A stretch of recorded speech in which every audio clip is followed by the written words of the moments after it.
Monday morning, and we're even more excited that you've tuned into GHOne television. Good morning to you, Serwaa. Yes, good morning. How was morning. The weekend? Very restful for me. And I'm minded of the fact and to remind our viewers that we have 61 days more to election 2024. That's like 2 months. Yeah, approximately. Yeah, like 2 months. Yeah. So in like 2 months, Yes. you'll be going to the polls. Yes. And in like 2 months, In we'll know. in 63 days, 63, 64 days, everybody will know We'll know who's going to be level. the next president of this country come January 7, 2025.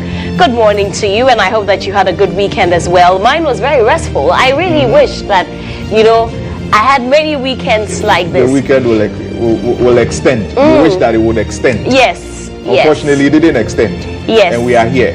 But fortunately, too, we are here. Oh, of course. Because we our give viewers thanks to love God. us being here, and we're excited to bring you GH today here on GH1 television. Of course, you know the names already, right? Or should we say the names again? Oh, we always have to remind them, right? I am Serwaa, Amihere, and of course, I am Lantam, Papanko. And we'll take a look at our quote of the day this morning, as we love to start our show every morning with something to inspire you.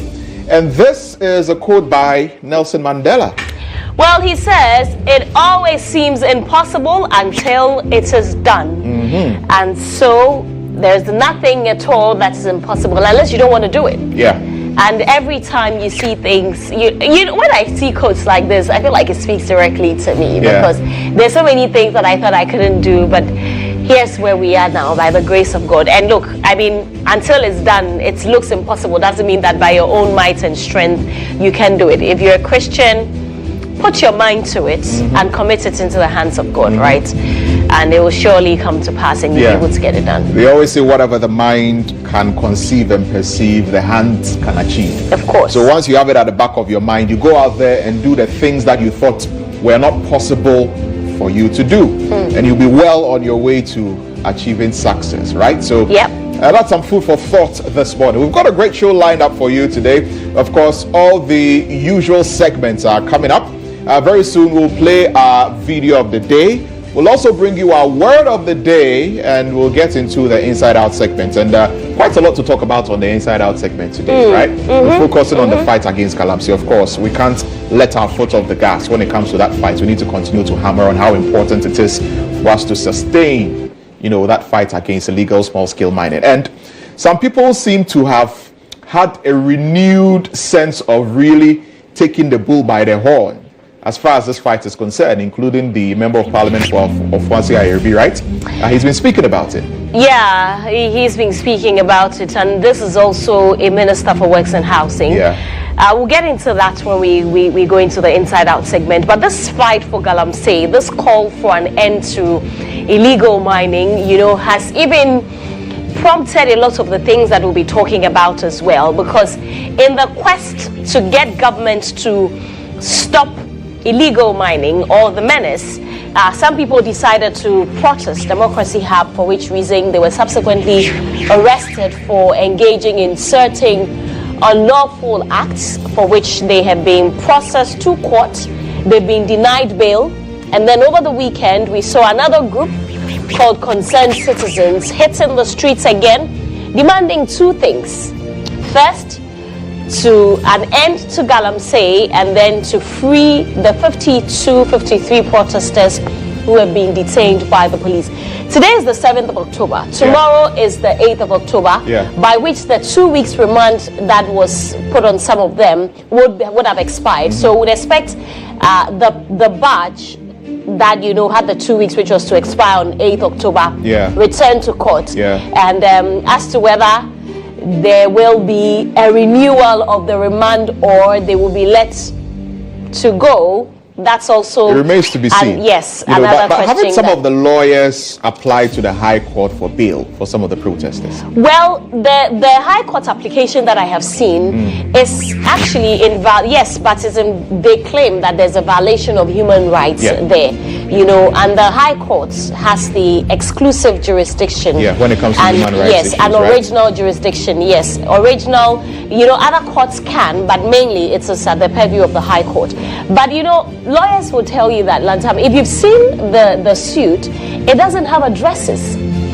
And the last time when I read to you the requirements for granting bail, one of the key things that must be present, or that the courts must be satisfied with, is that the accused person has got a resident or home of abode, you know, a place that you can easily identify them. And that was missing. In fact, from that suit that was filed by Francis Osu, some of them didn't even have their full names. I saw nicknames. I mean, if you are a judge and somebody brings an action where you have a nickname, you grant the person, because you don't even know the person's full name. It speaks to one of the things that the police said about the protesters not cooperating with them when they were picked up. Because there were all of these allegations against the police that they didn't want to grant them access to their counsel, they didn't give them food, they didn't give them water, and all kinds of things, right? But the police also say that we wanted to make sure that we're able to process them properly. So give us your name, and some of them will not give their name. Some of them would give fake names. Some of them will give about 5 different names for one person. So it's like they were still in the protest mood and they didn't want to cooperate with the police whatsoever. And so it was difficult for the police to actually get the real names of some of them to process them for court. And I'm pretty sure that is the reason why you're seeing some of those nicknames and what have you in that suit. You know, that was filed by Francis Xavier. But I'm pretty sure we'll get into all of that. But you know that the president has also been speaking. He hasn't spoken to any Ghanaian media house, but he spoke to France 24 about he being a protester himself, and he's not trying to stifle any dissent. But in the president's words, the people who are protesting misbehaved, and he's not the court. The court has to deal with them. So he's been talking about that one too as well. And it's interesting. We'll get talk into about that. We'll talk about that. Certainly. Speaking of the police, I mean, I also saw a statement from the group of lawyers, you know, Lawyers for Protest Defense, LPD as they call themselves, saying that some of the protesters were taken to the protest grounds to reenact what happened.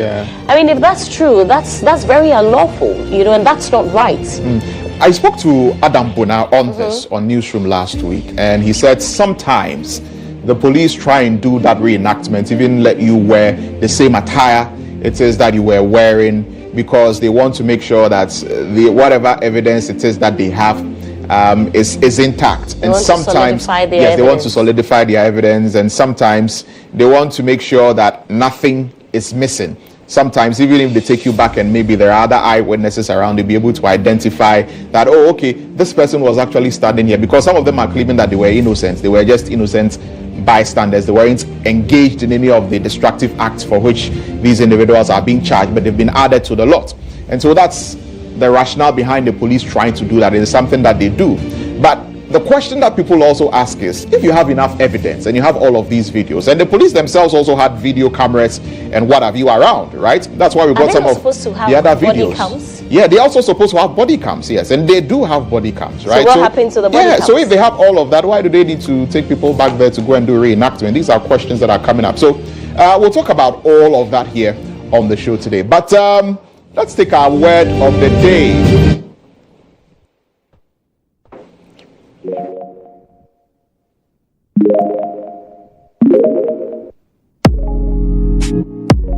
Today's word is C-O-M-M-U-T-E. Commute. It's a verb.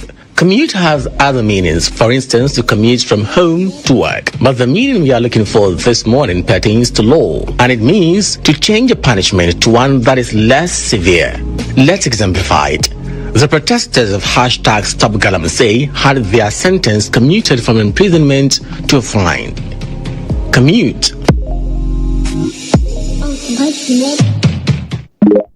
So that's our word of the day. Commute. In law, this is within the context of law. Right. And that's a very important context to place it, because commute can mean other things as well. It can mean moving from one place to another, or using a means of transport from one place to another. But within this particular context, I beg your pardon, this is what it means. Interesting stuff. But it's time for our video of the day, Serwaa. And on this nice Monday morning. Yes, we are bringing you this song to encourage you. This is a song by Joyce Blessing, and she calls it Victory.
1, we are live.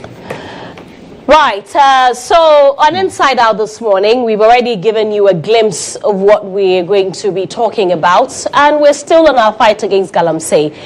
Sadly, this isn't the first time we're going to be talking about Galamsey. We've been talking about Galamsey since 2017, when President Akufo-Addo became president, and when he said publicly that he was putting his presidency on the line to fight Galamsey. Well, almost 8 years later, we clearly haven't won the fight against Galamsey. Many different tactics have been, introduced into the system, but we still haven't been able to fight Galamsey, and it's with us. And now, when the fight started, it was the president with huge support from the media. Now you're seeing young people get on the streets and ask the president to take action with less than 3 months, in fact, just about 2 months into the election. What can the president do? Even though you may say that the president doesn't seem to be doing anything, and in the minds of many people, the president has seemed to turn a deaf ear to what is being said and what is being demanded for. Well, the Member of Parliament for Papanko and Member of Minister for Works and Housing, Papanko, on one of the campaign nights in his constituency, had this to say to his constituents. Let's listen.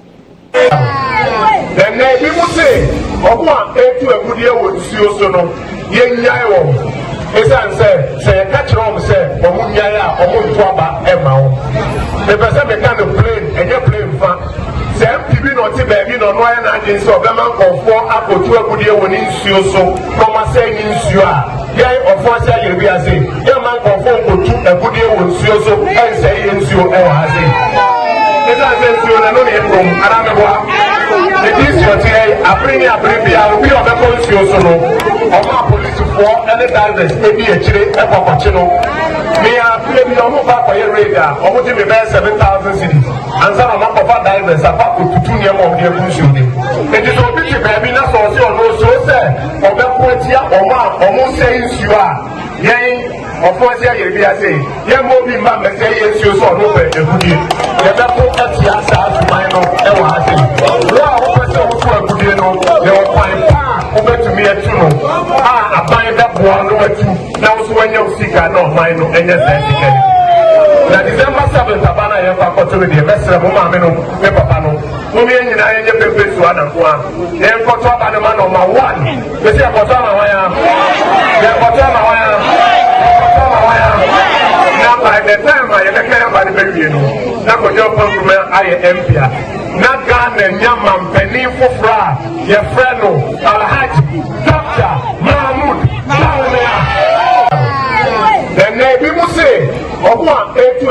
So that's GHOne there, obviously in his constituency doing the campaigning and talking about not allowing anyone to do any kind of mining on water bodies.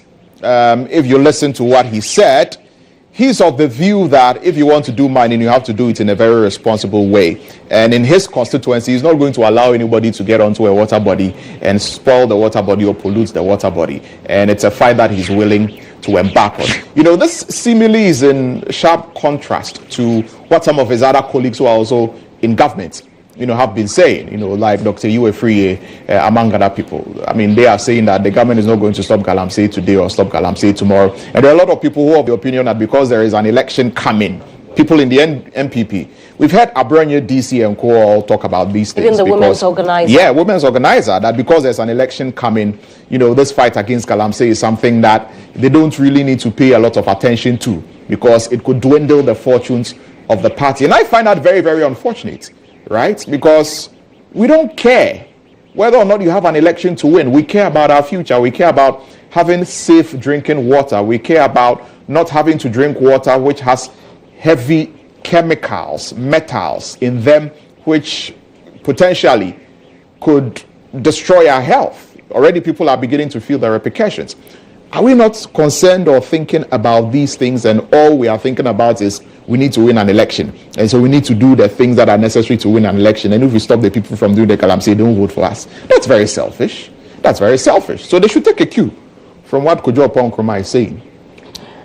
Well, yeah, you're very right. You know, clearly, Papanko is sending a strong signal that the constituents or his constituency cannot wait till after elections are over to fight galamsey, as other people are suggesting. You know, but can Ghanaians also wait? Clearly not, because, and I think that many have demonstrated that we cannot wait till after the elections. No. And the very, you know, the calls for a ban on mining generally, you know, except the big companies who are mining through very legal means, like the Newmont and Co. Yeah, and those ones are properly regulated. Yes, keep growing. Yeah. I mean, we saw what Democracy Hub did.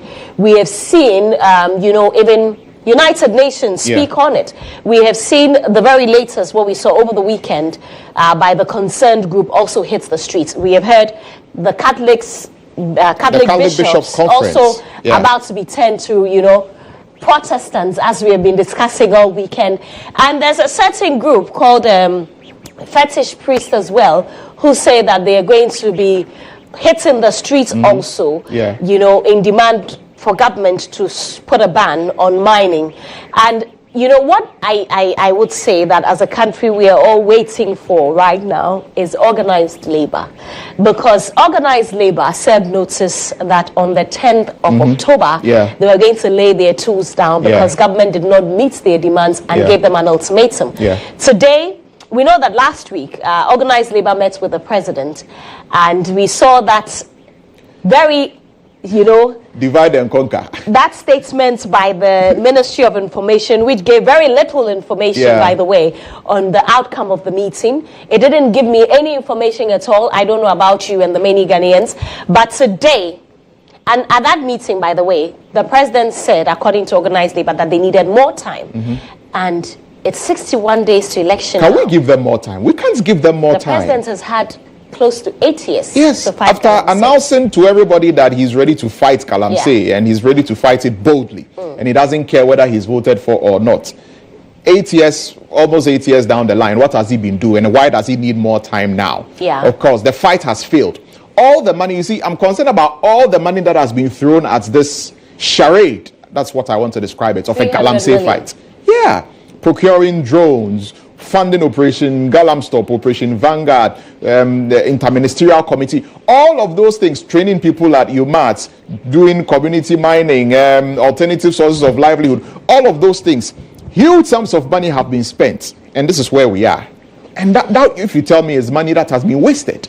It's been wasted, because if we spent all of that money on the galamsey fight and this is where we are, then we might as well not have spent that money on galamsey. We could have used it to do something else. Right? And now you are asking organized labor for more time, right? And he seemingly has been very silent on this renewed calls on him to do something about galamsey. You saw his demeanor at the GHOne Awards, you know, when people were even telling him directly there, because he was there protesting that, Mr. President, galamsey is an issue, deal with it. And you saw the body language.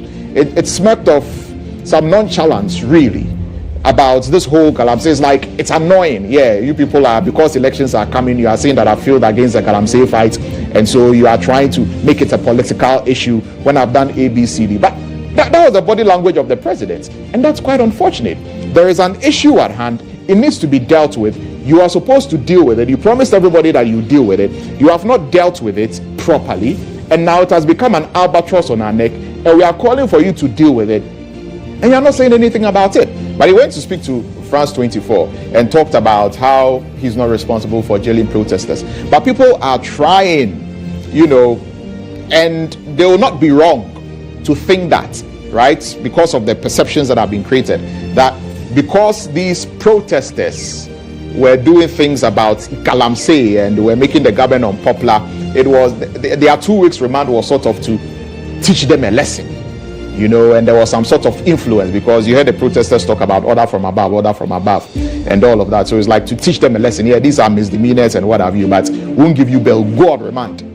And some of them may even be innocent of some of the charges, but then they've, gone on remand because they are trying to send a certain signal. And I don't think it helps anybody if those pictures are painted or those perceptions continue to exist in the minds of people when we have a real issue of galamsey to deal with.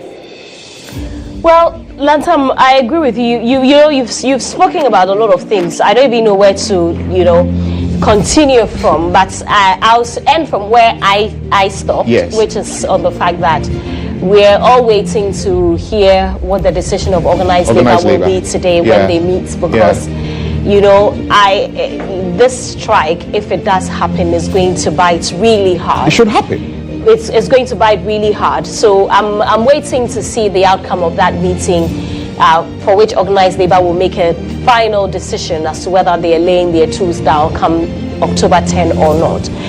With regard to the video, that the president, the France 24, where, he talks about he not being in control of the police and the judiciary, I would say that, Lantam, there's a lot of misinformation, disinformation in the system, depending on where you sit. Unfortunately, it's become difficult to even educate people on some of these things because of how political we are as a people. People think we that don't want to learn anything. Yes, we don't want to learn anything. But that's not we don't want. I mean, I cannot say whether or not it was a means of punishment, because that should not be the case. But when the president says that the judiciary is an independent institution, we all know that indeed the judiciary is an independent institution, and the president is not supposed to have any influence or whatsoever on the judiciary. And so, I mean, in times like this, you expect people to say that order from above, order from above. But when it goes a certain way, we don't talk about order from above. Remember the Ato Forson's case trial, for instance.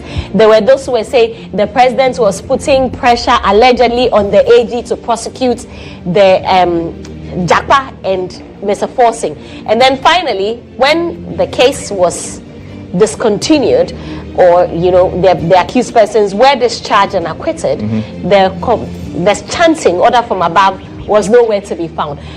Because of how political we are, some of these conversations, you really can't do much about it. But I really hope that tomorrow, when they appear in court, they are granted bail finally, so that we press forward, we move forward and look at more important things that we need to focus on as we get into the elections, and not be distracted by some of these things. Yes, galamsey is very important. You also cannot take away the fact that there's a lot of political play here.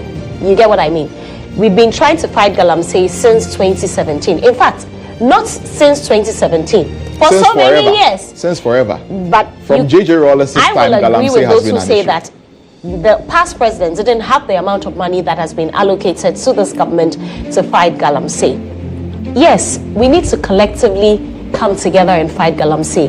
But I would also say that this government has failed woefully in fighting galamsey. Of course. And they have not been able to tell us why we failed at it and where we are now. Remember, a couple of weeks ago, the president set up a 5-member committee. I thought they were supposed to assess the galamsey fight, right? They met organized labor, that's what we know, and they are supposed to do an assessment. They are not telling us anything. But what's happening? We don't know. Anyway, we'll get into the conversation more. In fact, in the coming week, this conversation will keep going on and on and on and on and on until, Well, you talked about organized labor, and it looked like there was a certain divide and conquer tactic that was employed by the government. Of course, any government will try to do that because they don't want the people to go on strike. So if they're able to get to some of the leaders and then leave some behind, and then they divide the fronts, then the agenda is smooth and then there is no strike. But thankfully, organized labor says that nobody can influence them. Not all of them. You heard from one or two. Well, all of them said they are resolute, and they will. Have you heard from all of them or some of them? Some of those that we heard from said that they want the president to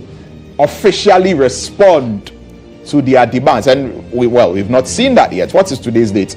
Today is the 7th, right? Yeah. So how many days more? 3 days. 3 days more. We'll wait and see. Organized labor, please. But they are meeting today. Don't let us down. They're meeting today, and then don't let us down. Don't let us down. Anyway, but that's it. That's it for Inside Out. After this, we'll have a conversation with a man from the court.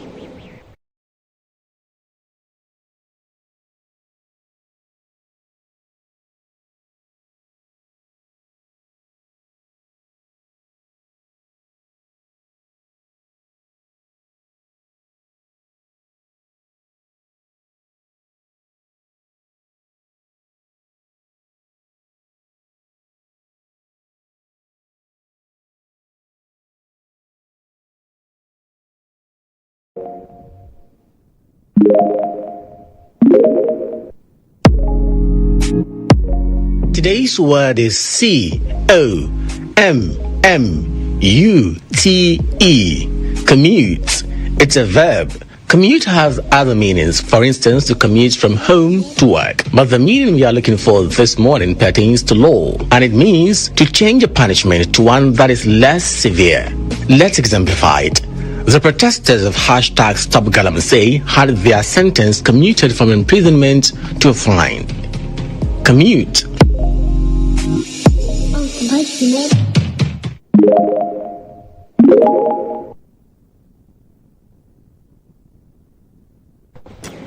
All right, and it's now time to bring you updates from the courts. The legal year has started. Yeah, the legal year has started. Officially. Today, the case money finished. Everything activated. Yes. High Court, Supreme Court, everywhere. Court of Appeal, District Court, everywhere. Yeah. So if you have Circuit a case in court, you should everything. be looking at the dates when you are supposed to appear before the court. Else, so as we speak, officially, fully nyanya, everybody is back. All right, so Mutala is here, and it's time for Courts Today.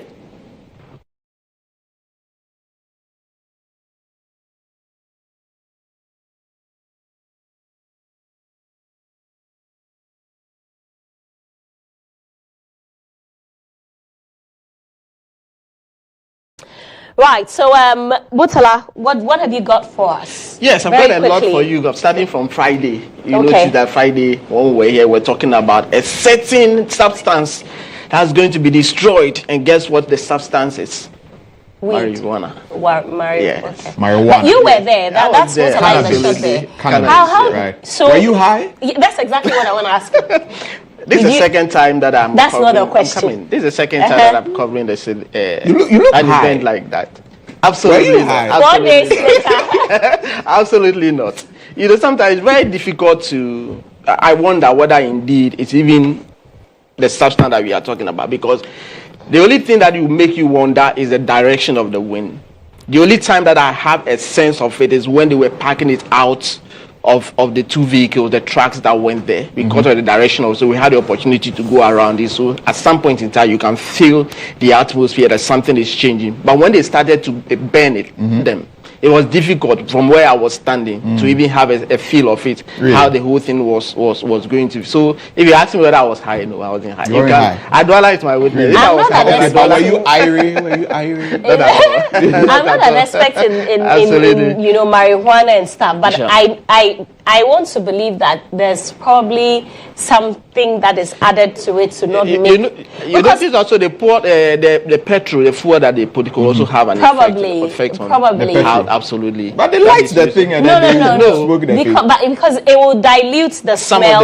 Yes. Exactly. So it was difficult for those of us around to even have a smell of what was. But why didn't you have a nose mask on? No, I had a nose mask on at the time, but as of the time that I was going to speak next to time, you, take Lantam. I think he wants to have a feel of it. As the time I was speaking to you, the atmosphere was so. I get there. No, it wasn't. It was so safe at that particular point. So that's why my nose mask was off. So on Friday, I have a question though. Isn't there anything at all that we can use this for, rather than other than burning it? So the registrar of the court has an answer for you in relation to that particular point that you made. But as you can see, let's go and watch what the registrar of the circuit, Mr. Kingsley Prosper Damanka, has to say in relation to how we can refine this particular substance instead of burning them. My prayer is that maybe this should be a wake-up call for the lawmakers to relook at the laws and also think through it. Where pharmaceutical companies are in need of some of these substances to do medicines and the rest, if it can be channeled through that angle and then money is made for the state instead of bringing us all the way from Accra to this place, burning fuel, which are also monies given by the state, when we are coming to destroy things that can also bring money to the coffers of the nation. Right, so the registrar is making that call. Let's find a way, but the laws will have to change. So to the lawmakers, this is a call for you, because what was done was in accordance of the court is saying that go and destroy it. And one of the ways of destroying them is to have them burnt. Someone says that they are wasting it.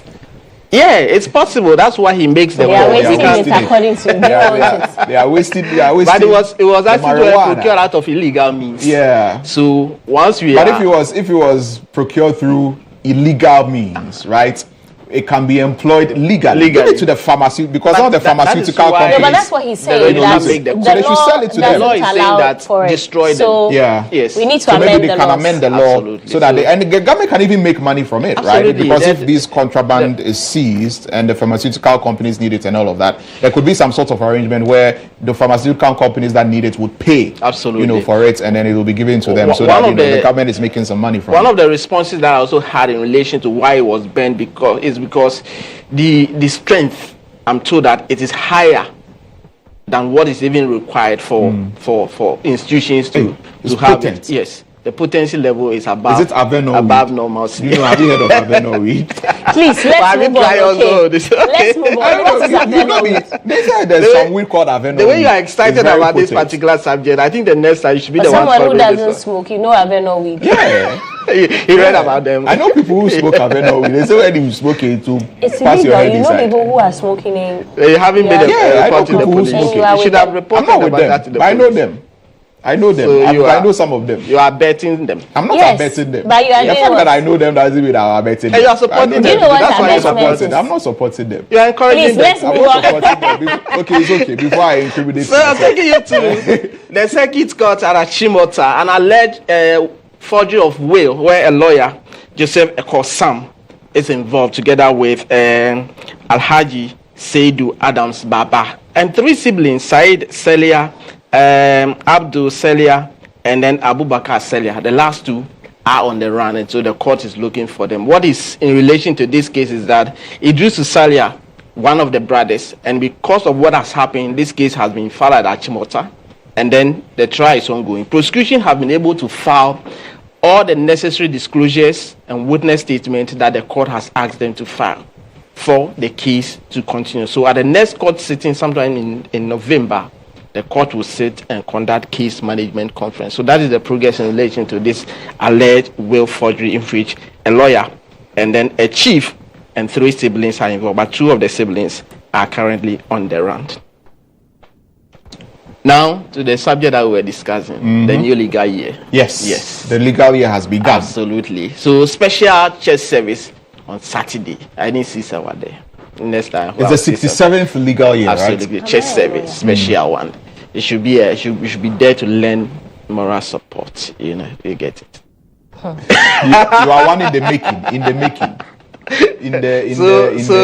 Eventually, as you can see, that is the procession led by the Chief Justice, the Judicial Secretary, into the auditorium of the church service, where you could see a lot of virtually most of the people you see in the legal for the Ghana Bar Association president was there, the Deputy Attorney General. So those weren't read at the Supreme Court justices, right? Yes, Supreme Court justices, Court of Appeal justices, and also High Court justices. Okay. In fact, some magistrates, those are the judges in there, and then the lawyers also, and the directors of the judicial service were all there. So this is some of the scenes at the church service on Saturday. But of course, there's a call on the judiciary to ensure free flow of justice. And guess who? Take it easy.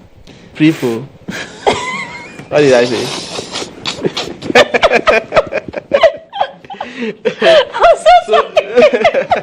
What did you hear? I said take it easy. You still do take it easy. So there's a couple. What did you say it again? Free. L in the R. You see the L in the R. So you've got to pardon me for that. So you guys are so mean. I won't mind you. For the sake of our viewers. Yeah, sorry. Somebody says when you are talking to them, be careful. Say what can teeth?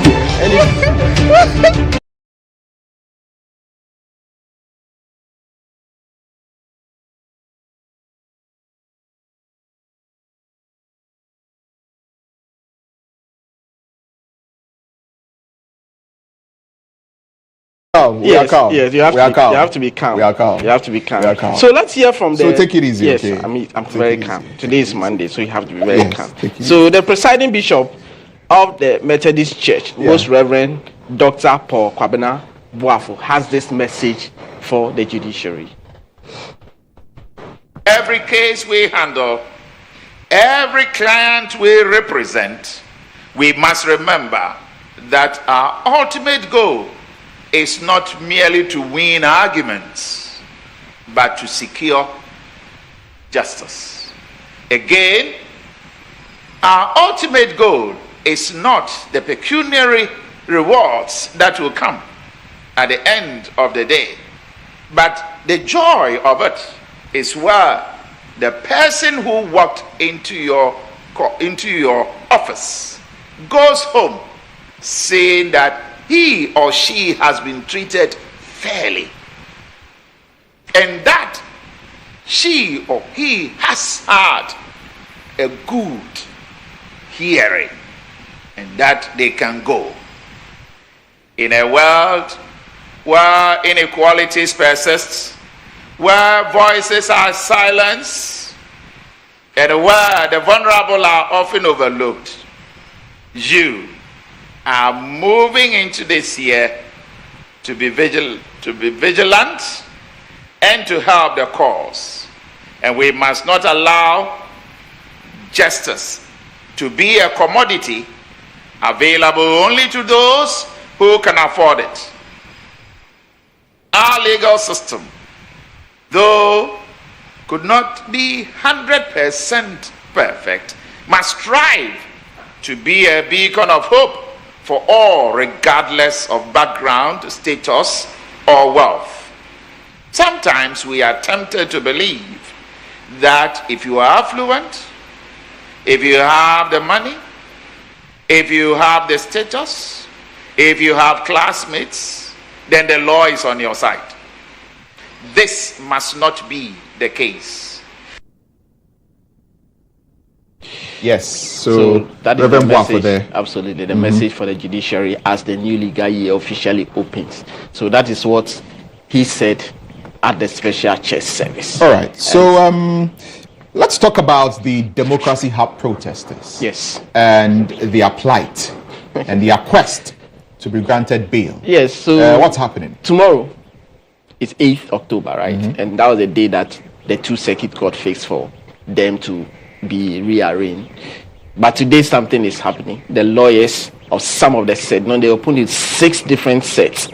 The set involving Oliver Barker-Vormawor and 11 others, including Felicity Nelson, will be at the High Court today on the simple reason that they have filed bail application before the High Court, for the High Court to admit them to bail.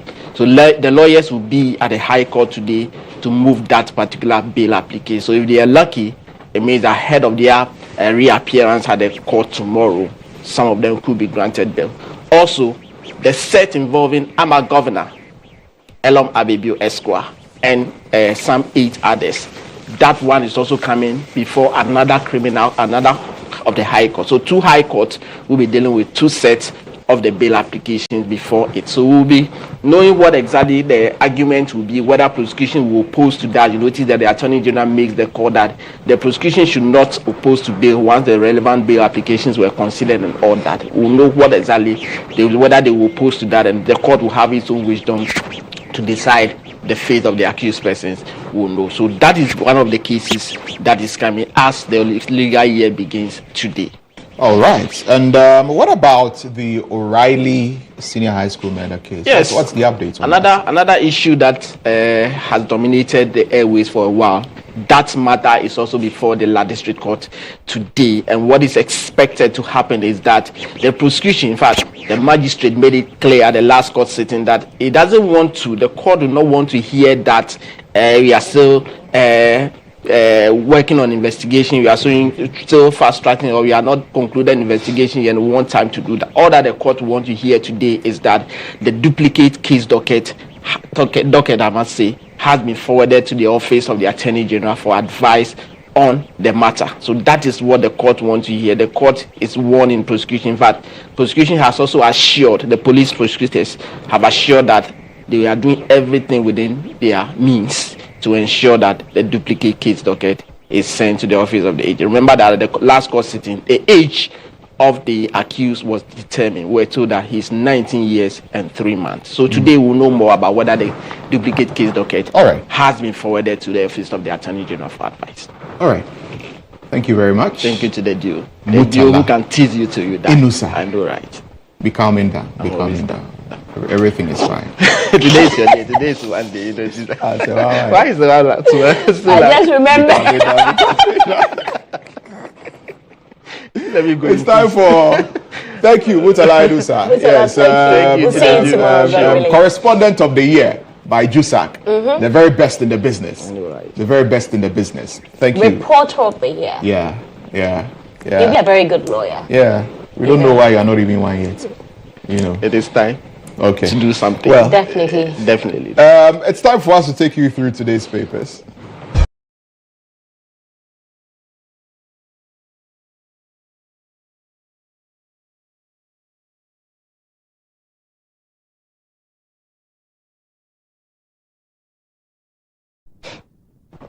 All right, let's begin from the Daily Guide. On the front page of the Daily Guide, 360 million IMF fourth tranche coming. Your passports are ready. That's according to Ministry of Foreign Affairs. I can't jail protesters. That's according to Nana Dudanko Akufo-Addo. La Kitele, I hope I'm pronouncing it right, hits back on council suspension, and Ghana records 11.75% non-traditional exports growth. So that's it for the Daily Guide newspaper. Moving on. The Chronicle newspaper, presidential pitch winners hail concept and MOI to hold town hall meeting in Tamale. I have no problem with protests, this according to Akufo-Addo, and 3,000 youth given free training and cash by the YEA to establish businesses. Balmia's economic plan will address inflation. So that's it for the Chronicle newspaper. Okay, the Daily Graphic. KG Teacher Crown 2024 Best Teacher. Huge crowd, vigil, climax 3-day Galamsey protest, and 3,000 youth get startup boost. So that's it for the Daily Graphic newspaper.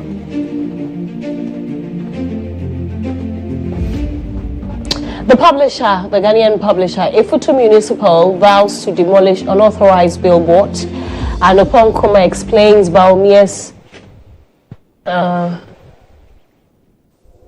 plan.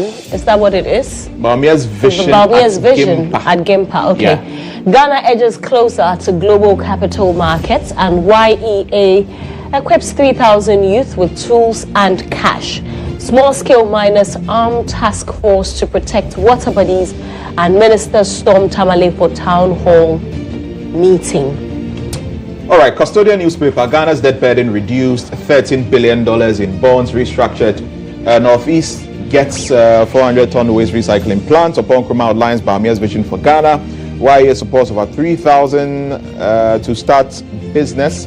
Ifutu Assembly pulls down unlawful billboards. MOI, Ministry of Information, holds Northern Region THM on October 8th, and small-scale miners vow to protect water bodies. So that's it for the custodian newspaper. And that's it for the newspapers.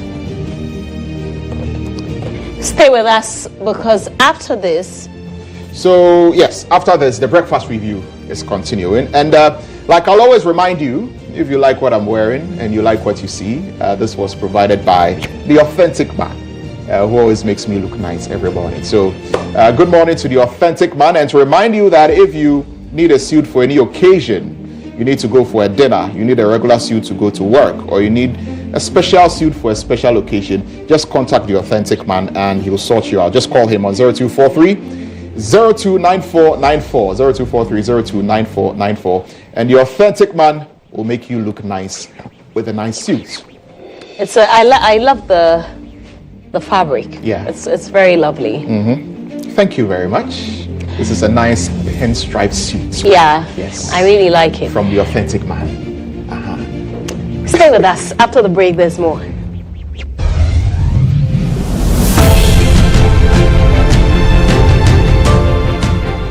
GHOne OV van has been one of the best vans I've used personally in this country. It runs a system where we are able to run on Dante to be able to do our broadcast mixed well also from this van. I've used this OB van for quite a number of big productions, i.e. 3 music awards, the late President Rollis' state funeral, Emmys Africa Awards, and a number of them. My experience with the GHOne van has been the state of the art equipment they have. Personal experience is you can use it for both indoor and outdoor, all events, conferencing, like anything you need a van to work for you, GHOne provides it. My experience with the van has been very good. Why? Because it has a number of facilities that I may not get in other vans. You know, the van has a very wide bench that can accommodate all my technical crew, ICCU, switcher, graphics, CG, and all of that. And then it also has a studio, a green room studio that comes with TriCaster. So if you want somebody to do commentary on a live event, you can put that presenter who's in that studio as well and get that running. To give an experience to our audience, we're also watching on TVs and online. Work with an Exo technology system, which makes your video mixing with Panasonic cameras, like a lot of other stuff in terms of content you need to get also for your live broadcasts. I prefer the GHOne van to a lot of other vans I've used, or even doing my own setup on a tabletop setup, because on a production you see a number of people in the van, and so if you have a very small van, it means that it's going to be choked, and that will affect the creativity as well. The price has been discounted as well to accommodate varied budgets, and so no matter the budget you have, I understand you can have the track and do business with it. It looks huge, but very affordable. Cost is really, really affordable. My experience with this EMI Awards last year, super excellent. Try it, call them, and I'm going to give you the best of price. Really affordable.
On the breakfast review this morning, I have Professor Sharif Khalid. He's spokesperson of the Office of the NDC's. That's not the right I think I corrected that. What is? Yeah, I'm with the Economic and Finance Committee of the party. Economic and Finance Committee of the party. Yes. Forgive me for that. Okay. When did you make this correction? Last night with the correction team. Yeah, I saw it too. You saw it too, yeah? Okay. Anyway, sorry about that. And Nana Fredri Ajiman Oforiata is Nana. I want to be sure you're vice chair. The correction. You saw it too. Yes, the correction is NPP member. I'm very sorry. So when I saw it, I was also wondering when did Nana become the vice chair? I stopped being vice chairman in 2018. In 2018. Okay. My term ended. Okay, but you're still the board chair for the National Theatre, aren't you? Yes, but you know when you do that, then you have to give me 5 minutes. Okay. I need to promote them. Good morning, gentlemen, and I'm very sorry about the mishap there. Yeah. I'll fix it. Okay. All right. Let's get into the conversation. So, we all know what has been happening, right? The president granted an interview to France 24 where he was asked questions about the fight against Galamsey and the 53 protesters who have been detained by the court. Let's listen to him.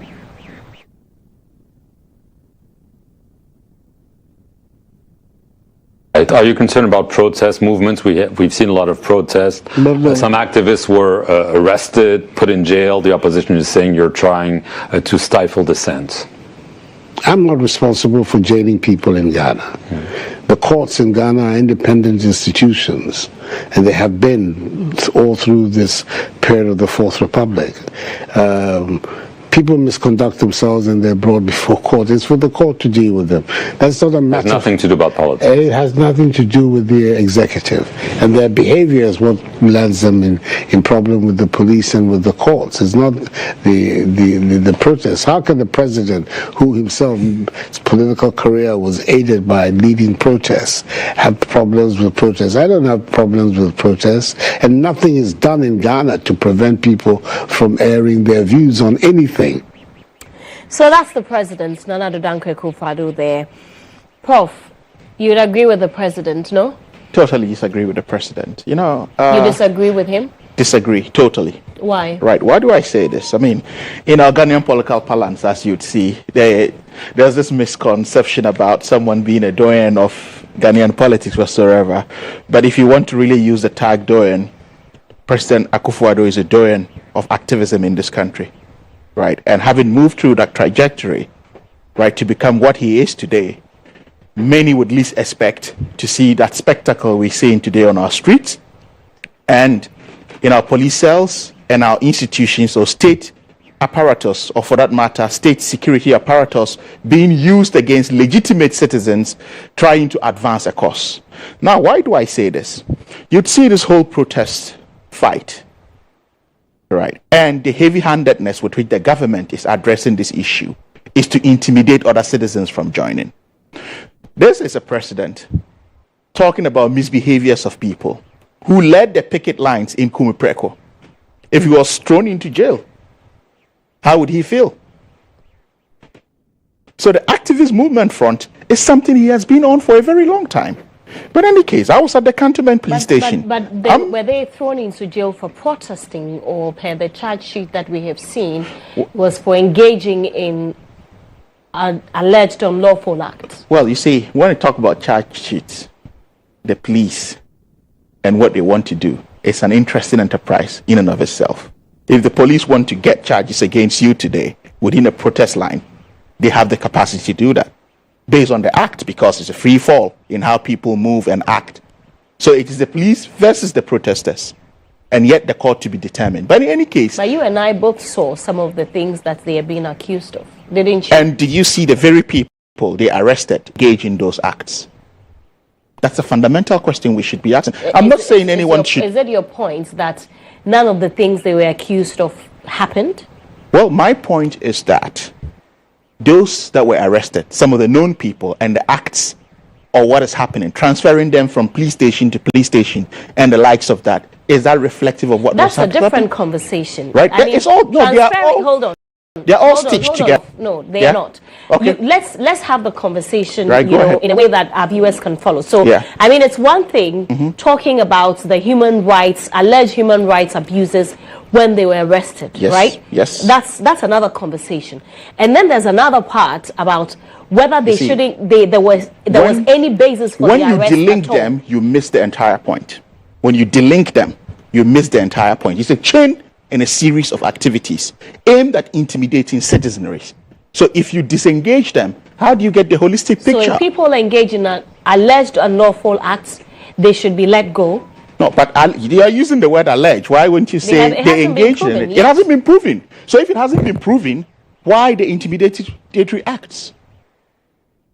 The arrest is an intimidatory act. No, not say. You just mentioned that the human rights issues and that's what I'm saying to be talked about, so arrest and happens, all of that. So even persons who are arrested for murder, as their human rights are to be obeyed. It does not mean that they shouldn't be arrested because but within the human rights issues. Within the confines of what is happening, what I am saying, or simply saying, is that they are intimidating tactics that are being used by the state apparatus against protesters. Because the president didn't speak about human rights abuses, like the transfer from one police station to the other. So because he didn't speak about it, he shouldn't... No, that's not what I'm saying. Yeah. I'm saying that let's have the conversation, as others may call it, step by step. Let's move from one point to the other. Yes, but I am just trying to paint a holistic picture of what is happening, right? Without stitching these, it's quite difficult to have that picture being painted. I bring that in because you bring in the Kumepreko demonstration, right? Yes. Did you see the leadership of the protest engage in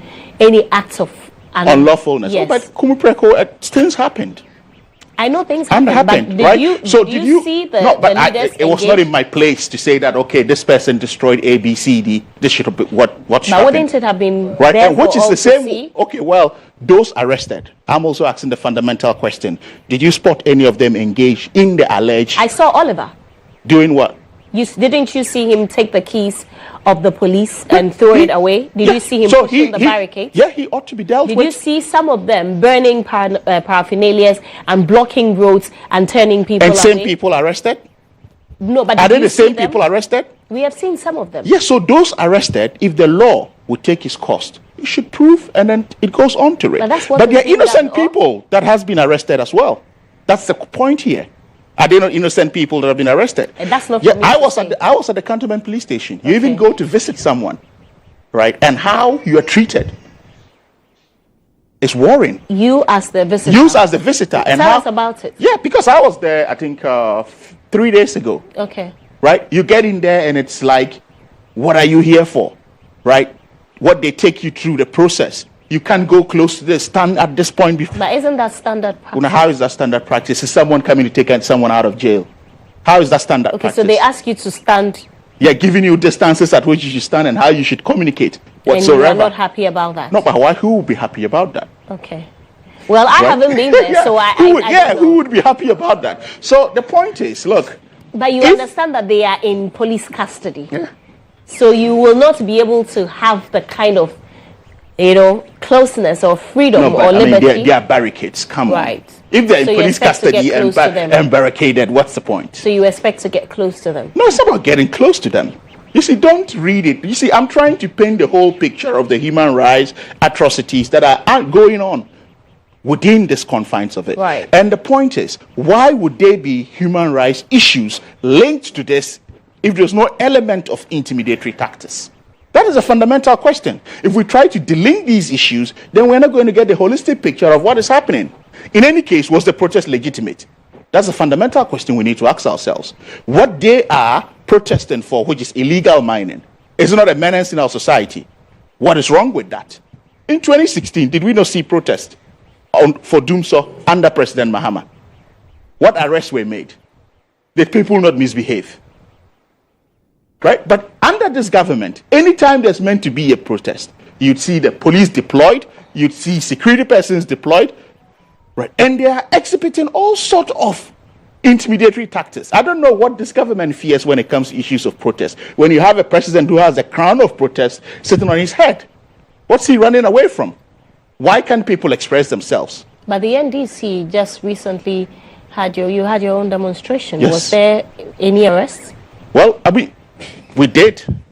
And was there supposed to be an arrest? Did you engage in acts of lawlessness? No, did we? You should be answering that question no, if you did saw not. that. Yes, So there were no arrests? Yes.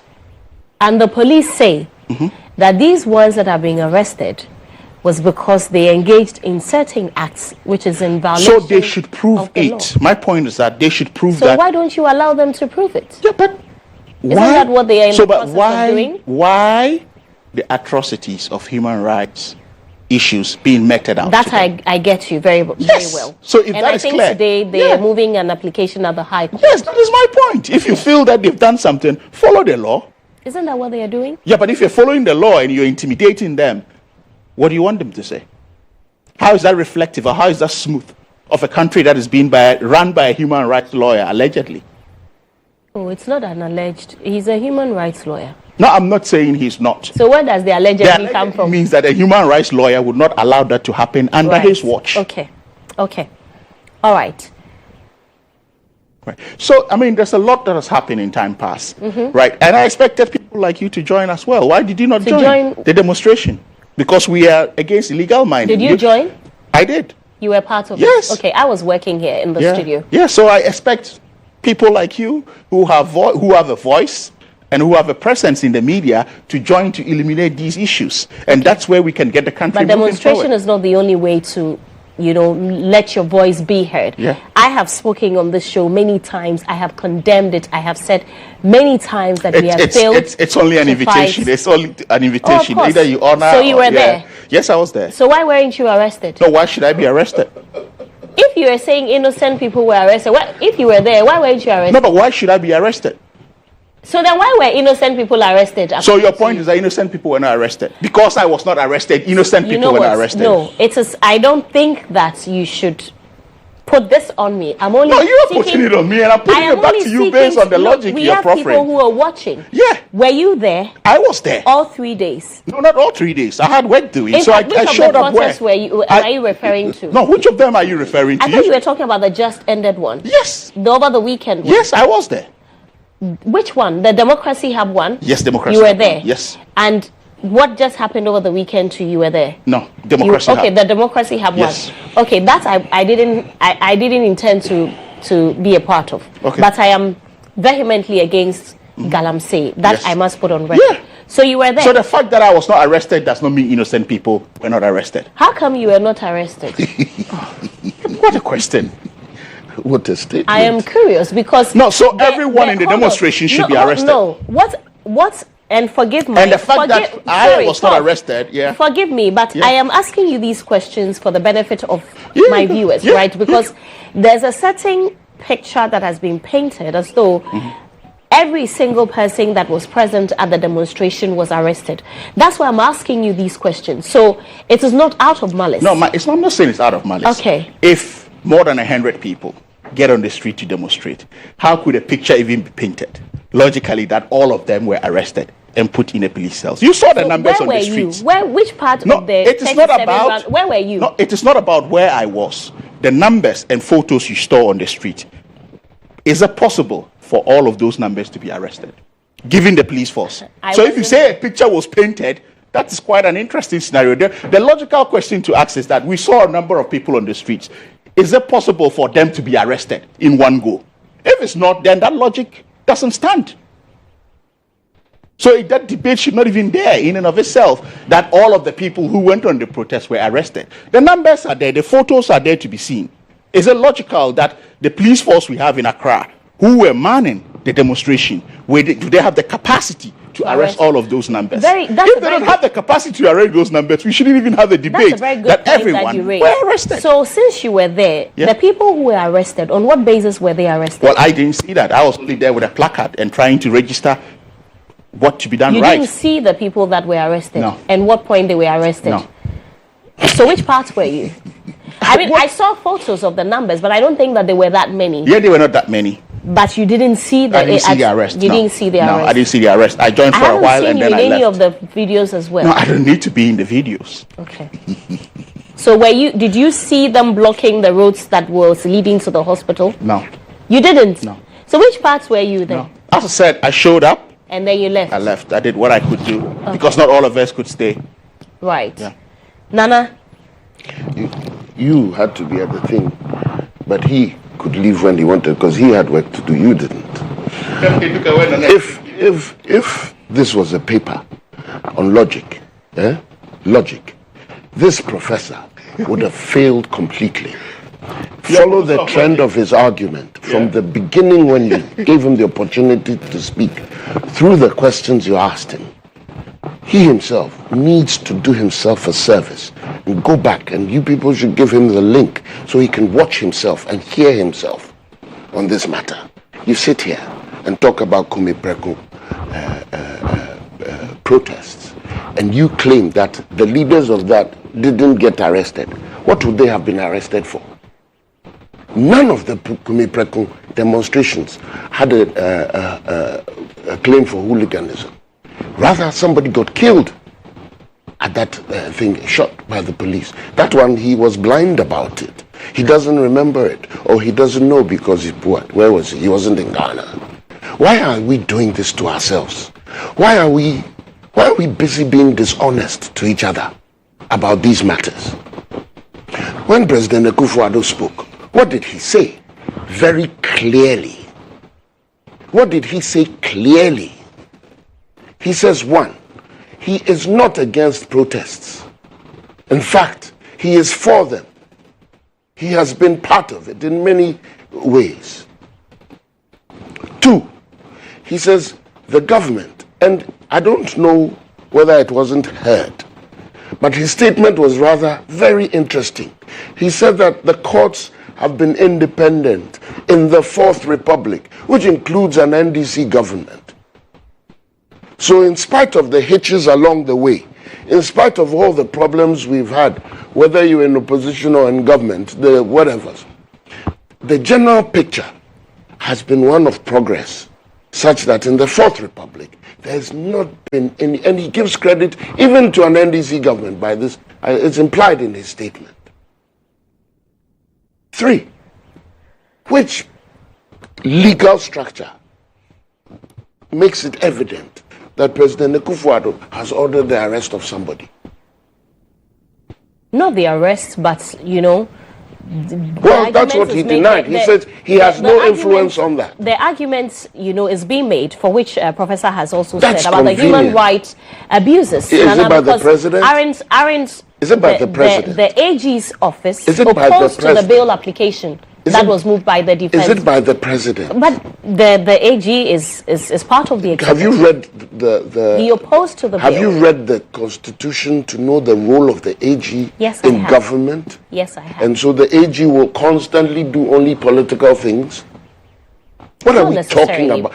Not necessarily. But the AG is not supposed to do that. It is documented. Why don't we want to progress? Why don't we want to tell the truth? Continue a case if it wants to. Yes. But the question I'm asking you is that is the AG assigned only to do the bidding of the president? No. Good. So why is it that when the AG does something, somehow, if we in our minds we don't register it as being part of the president's decision, therefore it is wrong or it is right, whichever way you want to look at it? Why? Why do we do this to ourselves? But Nana, do you agree with those who say that the AG's office should not have opposed to the bill? And why? Because for many people it appears that we're using the bill to appearances are more important to us. Teach them a lesson. Appearances are more important to us. Like he just, I showed up at the thing, but I had to go. That one is more important than you who had to stay in your office and do your work and took a decision to do that. And rightly say that I'm against Galamsey and I don't have to be at the protest to make that point. I mean, what are we doing to ourselves? Why? If the AG sees that in the scheme of things, these people must not be given bail, If it doesn't sit politically in our minds, we cannot think. Is that what we're saying? If something isn't politicized, it doesn't make sense to Ghanaians. Is that what we're saying? That our laws don't matter unless they are implemented along political lines? Is that what we're saying? At what point are we going to allow ourselves to grow? At what point are we going to allow ourselves to grow? An NDC man sits here, politicizes Galamsey issues, and somehow we're following him because because he's making things look a certain way. He's politicizing the situation. And this is purely about legal things that will put law and order on our streets. So he thinks that when Mr. Vowomo goes and whips out the keys of the police, it's all right because it's a protest. And we think that he's right. What are we doing to ourselves? We do things that don't make us worthy, and then we turn around and point at others. The law is being implemented. 53, when were they arrested? How long does it take to do an investigation? First, he starts off condemning the arrest. Then he says, oh, they should be investigated. How are you going to investigate? How do investigations get done? In like 24 hours? But you can give them bail and still investigate. Or he's just totally politicizing No, you can give them bail and still investigate. That's the discretion of those who put. When the AG put in the bid for bail, to keep them in, when he opposed the bail application, who was going to take the decision? The court. So where's the problem here? The court is doing the bidding of the AG, or the court is doing what it believes should be done. Why aren't we telling ourselves the truth, Serwaa? Is it the court that denied or accepted the bail position of the AG? Or is it the AG who gave the directions, court, do this? Why? Why do we do this to ourselves? Why are we so dishonest about things? Why?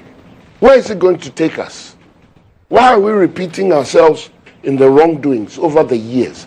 We act as if Ghana just started today. And so, when now you can't solve the Galamsey problem, it's the Kufuor's fault. Nobody is looking at where it started. Nobody is telling the truth about how things have gone.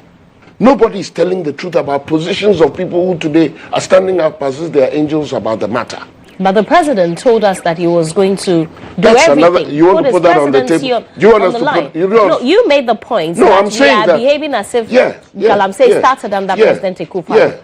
But the president said he's the one who came to willingly tell us that he's putting his presidency on the line. Did he do anything? And 8 years later, this is where we are. Did he do anything? What did he do? Did we win? You honestly don't know what he did. Did we win it? The fact that he did it and we didn't win doesn't mean he didn't do it. What did we do? What successes did we chalk? Do you know that, you see, first of all, Serwaa, because I think that this is, and permit me, it might sound harsh, but for argument's sake, allow me to use the language. It's not meant to be insulting, it's meant to be frank. I think it's a mediocre approach to such a perennial problem we have. If you like, go and look at the history of Galamsey. And when it intensified, in my record, and I'm a frontline fighter, I don't do these funny things that they are doing today. They think they are fighting Galamsey. Go and check the records. In 2009, when it escalated under President Mills, go and look at the reports in the newspapers at the time. Where were all these people and all these organizations? Between 2009 and now, we have had two presidents who have fought Galamsey. Will you declare that President Mills failed? President Mills and President Kufuor are the presidents who have fought the hardest against Galamsey. Go and check the records. And instead of us dealing with those, nobody talks about Professor Mills. Nobody talks about the work that was done under him. Who has analyzed the issues that made his fail? And who's analyzing the issues that have made the Akufo-Addos fail? We're politicizing it, so we're blinded. It's a Akufo-Addo. Really? Recently, there were 2 reports that came from some traditional areas.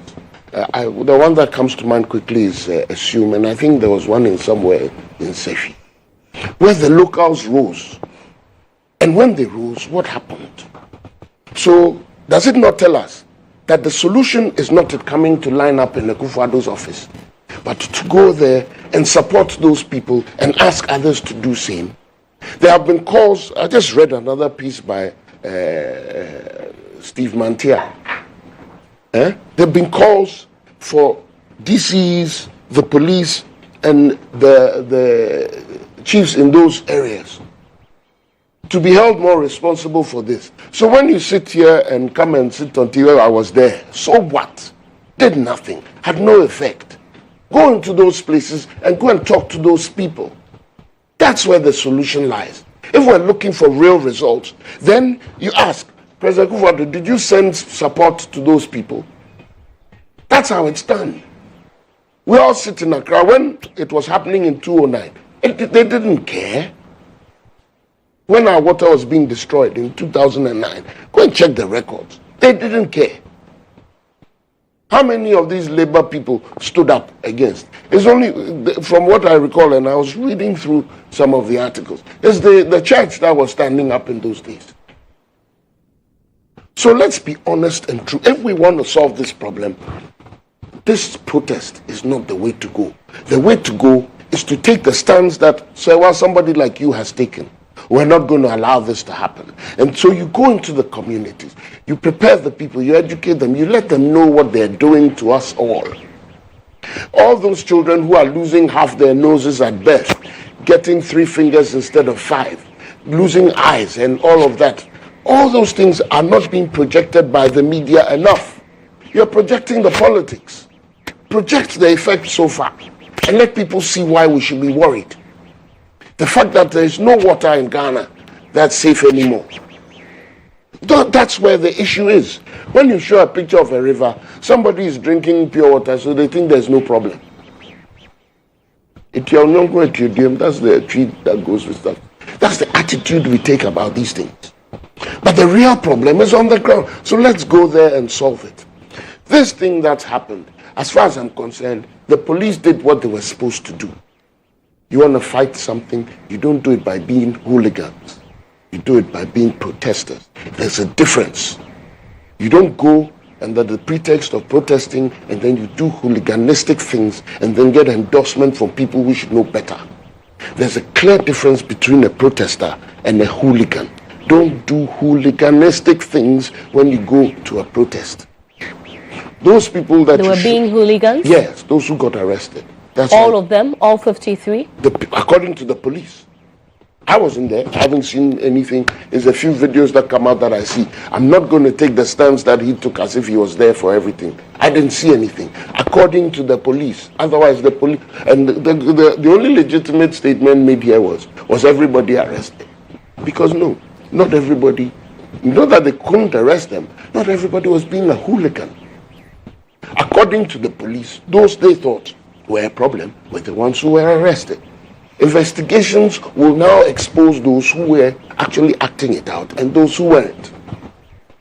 And we're applying the law. When I say we, I'm talking about the police. I'm not talking about government.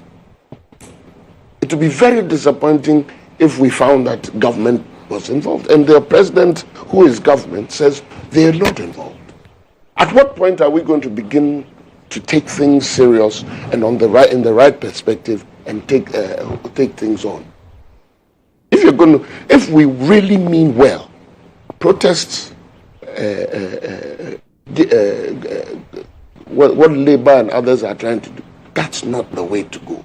For me, the protests, you know what it serves? It serves to bring awareness. So you know what? I don't have a problem with that because it brings awareness to the issue. It makes everybody worry. So that's good that we protest against it. Then what you do next is find the true, real solutions. And they don't include putting your tools down, taking advantage of NAT and things like that. They should go and check to make sure that some of their members are not involved. We're talking about rural areas. where you and I, Serwaa, don't get enough news from. And we don't get all the picture of. So let's be truthful and realistic with ourselves. Let's go to the ground. Let's get there and solve the problem. Let's hold the people there responsible. That's where we should go if we want to solve this problem. And as for what and for 8 years, the president and this government hasn't done that. And gone to the people where the problem is. In the previous 8 years, in the next 8 years, if we take this attitude that you're taking. No, but I'm asking. I think that we deserve to know what steps we're taking, why we are where we are. It is not for me to respond. Did they do any of these things that you were talking about? It is not for me to respond because per your previous comments and everything, you seem to know already. It is for me to tell you what I know. What I know is that me, being somebody heavily involved in fighting for the environment to be protected, and not just recently, over the last 25 years, I know for a fact that this approach is not going to solve the problem. If you want to politicize it and what has been done, that's your business. I'm telling you that this is not how it's going to solve it. What you, because you talk about we going to the areas where you don't hear. These things are actually when you outlined the amount of money and things, when in your previous platform you created with you and Lantam, you outlined all the things that had been attempted. You outlined all those things. How else do you fight something? By attempting to do something. That's how you do it. So if now you say all that was done, and yet he must be discredited because in the end he didn't get any. He attempted to do something. What happened? When he put his record on the line, it was before this election, not he put it in the previous election. What was the effect of that on the votes that he got? Nobody hears that or sees that. Go and see. But what did he expect when he said he was putting his So when he did it, good. Is that talking about logic? Is that therefore not the point, though, that he knew that he was putting his election at risk? That is why he made the statement. He says, I know that this can affect my political ambition of staying as president, and yet I'm putting it on the line. What does putting it on the line mean? It means I know the risk, and yet I'm going to take it. And when he acted, where were you guys when he was going for election? Did you go and say, look, he's fighting, you guys must support him? Those of you who are doing it, stop. This is about keeping this going. Did you do that? Did anybody do that? Instead, the NDC was out there telling people that they would rather have John Mahama come so that they can continue with the Galamsey, Kwekubuahin, Dr. Aubin and others. They are on video saying this. Why are we not talking about that? Why are you not holding the NDC responsible for those comments? Why are you not holding them responsible? Are they in power? They have to be in power for you to hold them responsible. We are holding them responsible, but are they in power? Then let's forget, because you are politicizing the matter. Me? Yes. Me, Serwaa. Yes, you and everybody else. That can be. Let me tell you something. And so I'm saying this, hopefully I hope you take it in the right way. When he asked you about whether you are protesting or not, as far as I was concerned, it was not his business to ask you that. And as far as I'm concerned, you didn't have to answer that. My challenge to you is not on your character. It is on the general picture. So don't pick it for yourself. I'm saying the general picture is, why is everybody being busybody about not attacking the NDC who are playing politics? He only went to that protest because he's NDC. He didn't go to the protest because he's Ghanaian. And that's the problem. And if we don't differentiate between that, we're not going to win this battle. It doesn't matter who's in office. So for me, the point for me, the point is, we should not look at it in a partisan and political perspective. Otherwise, we will lose this battle. Trust me, we will lose this battle. In my hometown, water is not clear anymore. In a lot of people's hometowns, water is not clear anymore. That is not good for us. And even when the water is there, people are planting in so-called reclaimed places. We don't know whether there's mercury in the water. We're sending all kinds of stuff. Now products that are being shipped out have mercury in them. All kinds of things. People are rejecting products. We're killing ourselves. So if we want to solve this problem, don't point at President Akufo-Addo. It doesn't work. And hold everybody responsible, not one person. As far as I'm concerned, don't hold any one person responsible. Hold every single body who has authority in one form or the other, who has influence in one form or the other. Let us all go out there and solve the problem. A youth leader in some community has a say in this matter. Traditional authority has a say in this matter. DCs, MCs, they have a say. Police, district commanders, station commanders, everybody has a say in this matter. If we don't want to solve the problem, then we should sweep all of them aside and focus on President Kufuor. That's how it's going to go. Because I heard, for example, Lantam say, how do we do this in 61 days? It's not solvable in 61 days. It is not. It is not solvable in 61 days. We must not allow this to be politicized. We must deal with it for what it is supposed to be. A social, economic menace. It's killing us. All right. Prof, before I come to you, I mean, I have to say this, though. I am not one of the people, Nana, to politicize the fight against Galamsey. When the NDC makes, for the want of a better expression, reckless statement, as the MPP will use the words of sabotaging the fight, we call them out. But we have equally seen members of the NPP also say that they are not banning mining anytime soon because they don't want to lose votes. We have seen both of them. So it's right that we condemn both of them. It is not about politicization of it. I don't politicize the fight against Galamsey. I have maintained from the beginning that it is a collective effort to win the fight against Galamsey. However, when the party in power has had all the resources that it has been given, we need to call them out and hold them accountable. The party that is not in power is not the one to come and tell us why we have not won the fight against Galamsey. But they must also be condemned for the reckless statement that they make, in especially when we, all of us as a people, are trying to win the fight against Galamsey. I just needed to put that out. Yes, Prof. I'm glad you agree with me. Everything you have said that I am politicizing the fight, and I'm making it clear that I am not. Yeah, but when you say that, we are on a platform where you are, I didn't mention and you said yes. Because you wanted to bring yourself in. No, I told you when I finished. I told you to give me the chance to tell you that I am not talking about you per se. I said it. It came out of my mouth. You chose not to hear it. Oh, you didn't say that I said at the beginning. It is in your recording. But I needed to make it clear because I know our people and I know what they are possible. They can do with videos like this. It's okay. To us. You see, it's an act of cowardice. Right? On whose part? On all of our parts. To start running away from the fact that the issue of Galamsey should not be politicized. It's a political issue. What is wrong with politicizing it? Right? If we don't politicize it, how do we solve it in the first place? You know, Fredia sits here and talks about logical issues. You go to a demonstration for 2 minutes and talk about credit. Okay, well, you talk about it. You can go on the internet and look me up. Half of my publications are on illegal mining. And that is part of my activist movement. So if you want to know my contribution to that, and you are indeed following the debate on illegal mining and responsible mining, you would have come across my publications in that light, which exists on the internet, and I'm challenging you to go, and that is where I passed my logical reasoning exams. Now, moving on to politicization of it. If a president stands before the nation on a podium in a national address and puts his job on the line for Galamsey, is that not politicization of it? Has it not been politicized? So why would we not question him? He's politicizing. No, you see, the point is, we look at politicization as a negative word. It is not. So when we say something is part of our political process, if today a government outlines activities that can solve Galamsey problem, and you vote for them based on that, it is part of the political process. So why do we always think anything partisan or politics is a negative connotation? That is my problem. And it's cowardice if we run away from that without discussing it. Recently, there was a video aired when the GHOne president spoke about Galamsey. What was the president's body language?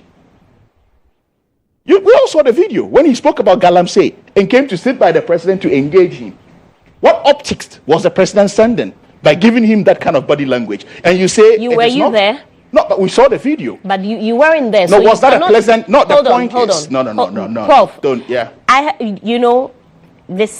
doing my work. Okay, so please allow me. Yeah. The point I'm making is, yes, I wasn't there. You weren't there. Yeah. That reaction that you make reference to, you and I don't know whether it was given after the speech or before? Do you know that? Was that a presidential gesture? For what you saw? You can make the argument. Yes, so I am just saying. This is what I'm saying. I'm not there, but for what it is as public optic, based on the subject that was being discussed, was that very presidential? To encourage the debate or to enhance it in a positive light? Obviously not. Do you know when that gesture was made? Regardless of when it was made, was it a presidential gesture? According to you, based on what was being discussed? Okay. Right? Under which presidency have we seen the registration of more and more? We can make the comparison. Freddie would have one breath say, let's not politicize the issue, and you are dragging Professor Mills into the issue. At one length, you are saying, no, it's not about politics. Then you say the NDC has done A. Let's interrogate the NDC, even in opposition. What kind of a tango is this that we're dancing? It is an important subject that we all need to look at. And we will look at it from a critical social lens. It used to be a livelihood issue. Galamsey used to be a livelihood issue, right? It has now metamorphosed from being a livelihood issue to one of greed. And when you are fighting a battle of greed, that is tougher. We also the opium war in other jurisdictions and what have you. And what greed can do when you're fighting it. So what are we to do? He is the commander-in-chief of the Ghana Armed Forces. He is to help with all of these issues that are happening. But what are we seeing on a daily basis? A military officer was murdered in cold blood in the name of Galamsey. At the height of it. In the history of this country, under which regime are we seeing Galamseyers maneuvering their way into forest reserves? We had a sitting head of the Forestry Commission. And what was being allowed? When Akunta Mines was revealed, what did the president say? When the Frimpong Boateng report emerged, what did the president say? How did the government handle it? So there's clearly no commitment on the part of this government. And the blood, sweat, and tears of this country, as far as Galamsey, is on his head. In the way we are acting with all of these things. Akunta Mines. In any case, one arrest of foreign nationals. GHOne is a classic example. What happened? How did the government handle it? But when an ordinary citizen made a tweet, I'm not justifying his right, and was charged on terrorism felony, he was even going to court on weekends. They marshaled all state resources against this one person. But when one issue emerged, even the senior minister at the presidency, who was the highest occupying ranking minister, how did he relate to the issue? What has become of the GHOne issue? It rather emboldens a lot of foreign nationals to engage in this very act. So when you say don't politicize it and you are dragging Professor Mills in, dragging the NDC whilst in opposition, what are you talking about? Political shenanigans, is that what we're playing with it? Or you want to sit here and question my fight against Galamsey? I am challenging you to go online. Leading journals such as Accounting, AAAJ, Accounting, Auditing, Accountability Journal, Critical Perspective on Accounting. I'm giving you them. You'd see my publications in line with Galamsey. And this is part of my activism. It is not just going on the streets. Then don't question Serwaa. Right? It is not just going on the streets.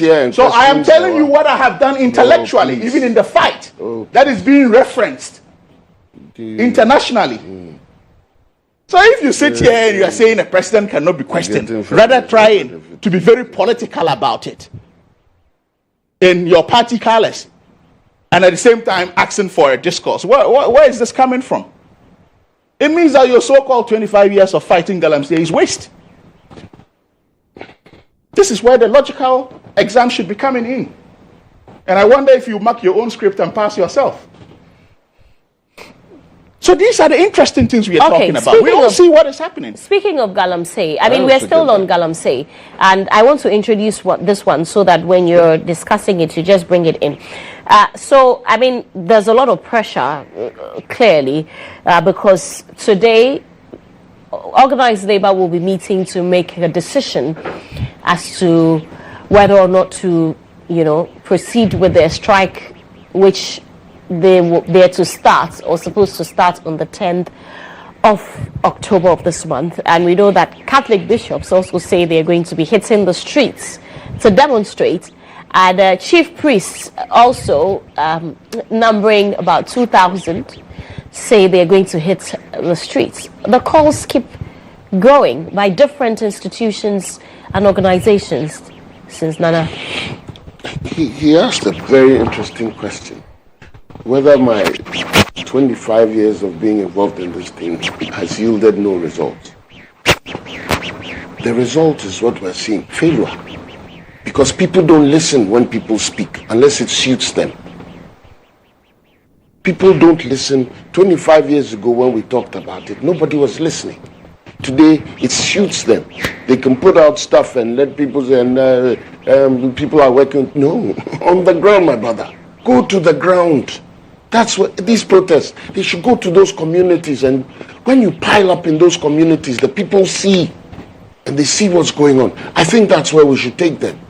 Wow. Again, you should take the protest. Yes. Serwaa, I'm saying, because in Accra, who is mining? Serwaa? You see, I'm saying that if we want to be true and have an effect, this is not where to do it. Wow. People need the public in those communities to see that this thing is not for Ghanaians. When you sit in, as far as they are concerned, you are in your Accra doing your thing. Oh. Do you know what some of those young boys will tell you when you ask them why they do what they do? So they'll back room and not to come. You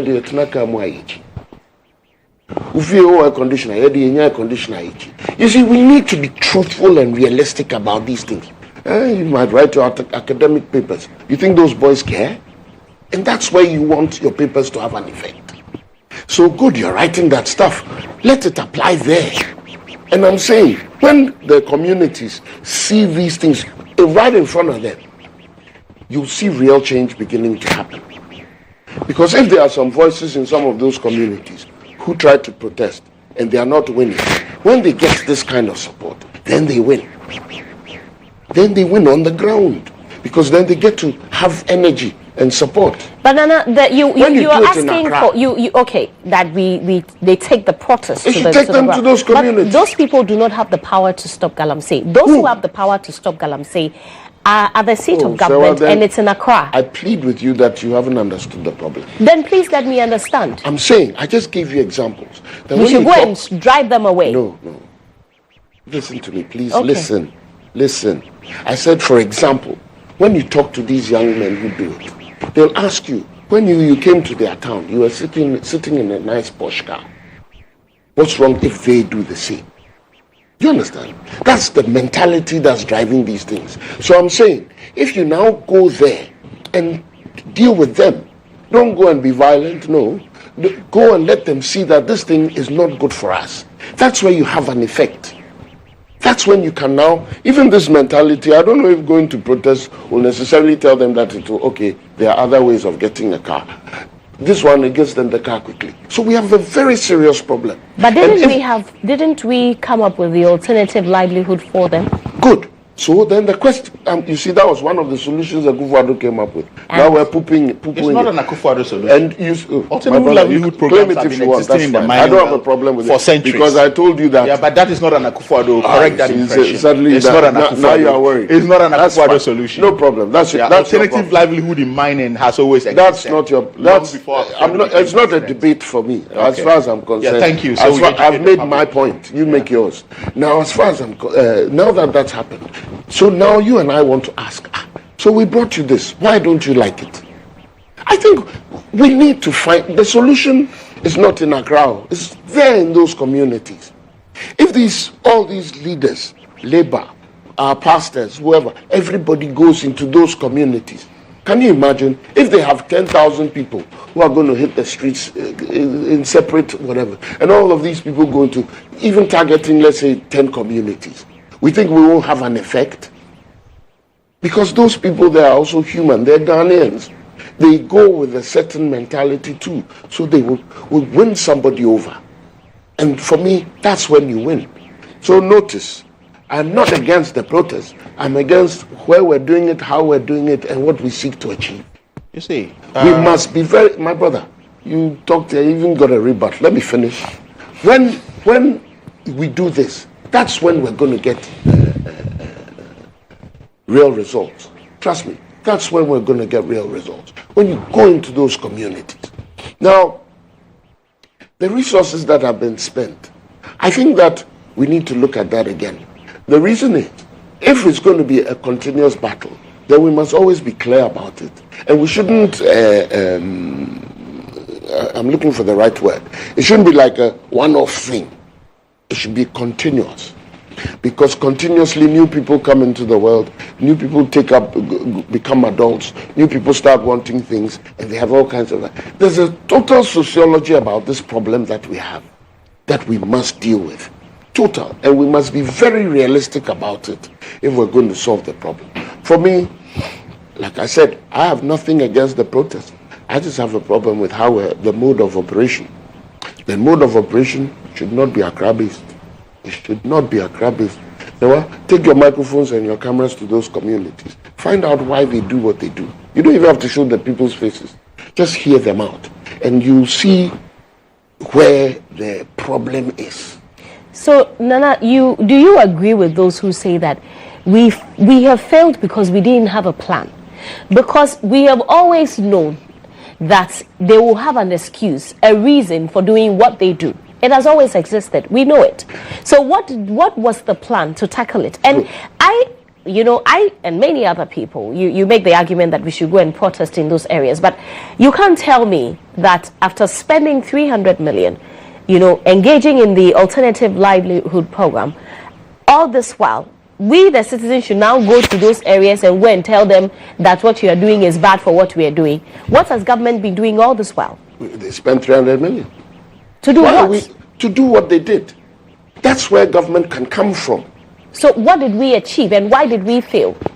Don't we deserve to know? You see, that's what I'm saying. Let's all go out there and find out. When they tell you to be a citizen, it's not about sitting in your backyard and wait for things to happen. It's about getting involved. And I'm saying, so all these people who are getting involved, they shouldn't just get involved in Accra. I'm not condemning their acts. I don't know whether I'm not being heard. I'm not condemning their acts. Okay. I'm saying that the solutions require a little bit more than what we're doing. All right. If we agree that the government spent 300 million and it was not for nothing, but it was for an attempt to make sure that these things would work. And I sat here and I was giving credit to Professor Mills. He says I was dragging him in. Hey, and the Brofon Motias here saying, I'm saying that Professor Mills made a certain attempt. We don't credit him for it. And simply because it didn't work. I don't like using the word fail because it's not, for me, again, he has his definition of politicization in this context. For me, again, in this context, when you do that, then it means we've messed, you're politicizing. In his attempts, I'll come to you. In his attempts, so there are things that unfortunately we can't legally prove. So I cannot say it on air. But off air, I can tell you things that were happening. Under Professor Mills, the attempts I know firsthand, the attempts he was making to kill this thing. And you cannot discredit him for it. I'm saying President Kufuor did the same. And you've just outlined resources alone that's been channeled into it. So then it means that there's a little bit more that we must all do. And this is not for me. There's another way to do it. That's how I see it. So, I wish everybody well. This thing, we're going to fight it and we're going to win. Okay. Let's do it the right way. Prof. For once, I was beginning to buy into Nana Fredua's 25 years of activism within the mining areas, or within the sector of Galamsey. But in how he's teaching the issues together, I'm slightly concerned if he really understands the real issue of what is happening. This. Luckily, you're not the one who will give me credibility. By accent. So you can enjoy yourself. It's fine. So by I don't take your credibility. I don't need you to go on the internet to find out about by accent. So it is not your credibility. By accent. I'll exemplify that. I'm going to give evidence based on what you've said. Right? If you indeed understand the Galamsey chain. I'm not shaken at all by your thoughts. If you indeed understand the Galamsey chain, those who fund it are not even found in the communities. They are pinstripe mafias. Sitting sometimes in New York, in Geneva, right? Some foreigners, among other issues. It's a collective call that we need to fight. But let's not pretend that we know the issues. No, Serwaa, you know how perilous and dangerous Galamsey sites are and communities. These people are armed, mostly illegally, and you are asking ordinary citizens to go into those communities and protest. For who to protect them? If you understand the real, these people go under these holes and kill themselves. If you see the evidence, you say, oh, the gold likes fresh blood. If you conduct research in these areas, you would see what really happens and how dangerous it is.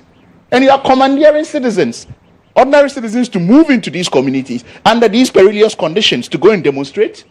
So if you really indeed understand the Galamsey menace, you won't sit on national TV and ask citizens to go into those communities and do it. Right? You're talking about, again, if you indeed understand it, Serwaa, these people use Lexus 570 to carry drums of diesel to Galamsey sites. And you are saying they don't see nice cars? We have been on the ground Did you understand conducting research that when you go, they'll tell you that you have seen your cars in Accra, they don't have them. Go to the Galamsey sites and see the sort of machinery and cars they use. When did you carry this research? You as an individual? Yeah, as an individual. You were able to go there without not afraid of the guns. Oh. If you understand the Galamsey menace, I'm saying on national TV, everyone knows what happens. What gets the champagne from Accra in a trailer? Right? All the way to the western region or western north region to mine. Does not pass through barriers and all of those. You should go and see the opulent lifestyles they live in the resources they get.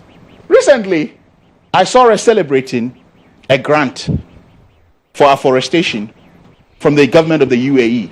But the fundamental question as a researcher within the field I ask myself is, if you look at the supply chain of most of these illegal golds, which are in the balance when we say we call for fair trade gold, that means that gold that has really come from legitimate sources devoid of child labor, among other issues, which we often not see in Galamsey issues. They end up in India and the UAE, such markets. How have we engaged their embassies within our jurisdiction to say, how can we put principles in place or modalities in place to rather have fair trade gold? But Prof, if you have all these beautiful ideas you've been writing on Galamsey, why didn't you prefer these solutions when the NDC was in power? Because Galamsey was with us. Well, I'm not saying that my solutions are a magic one, or if they take it, it solves the problem.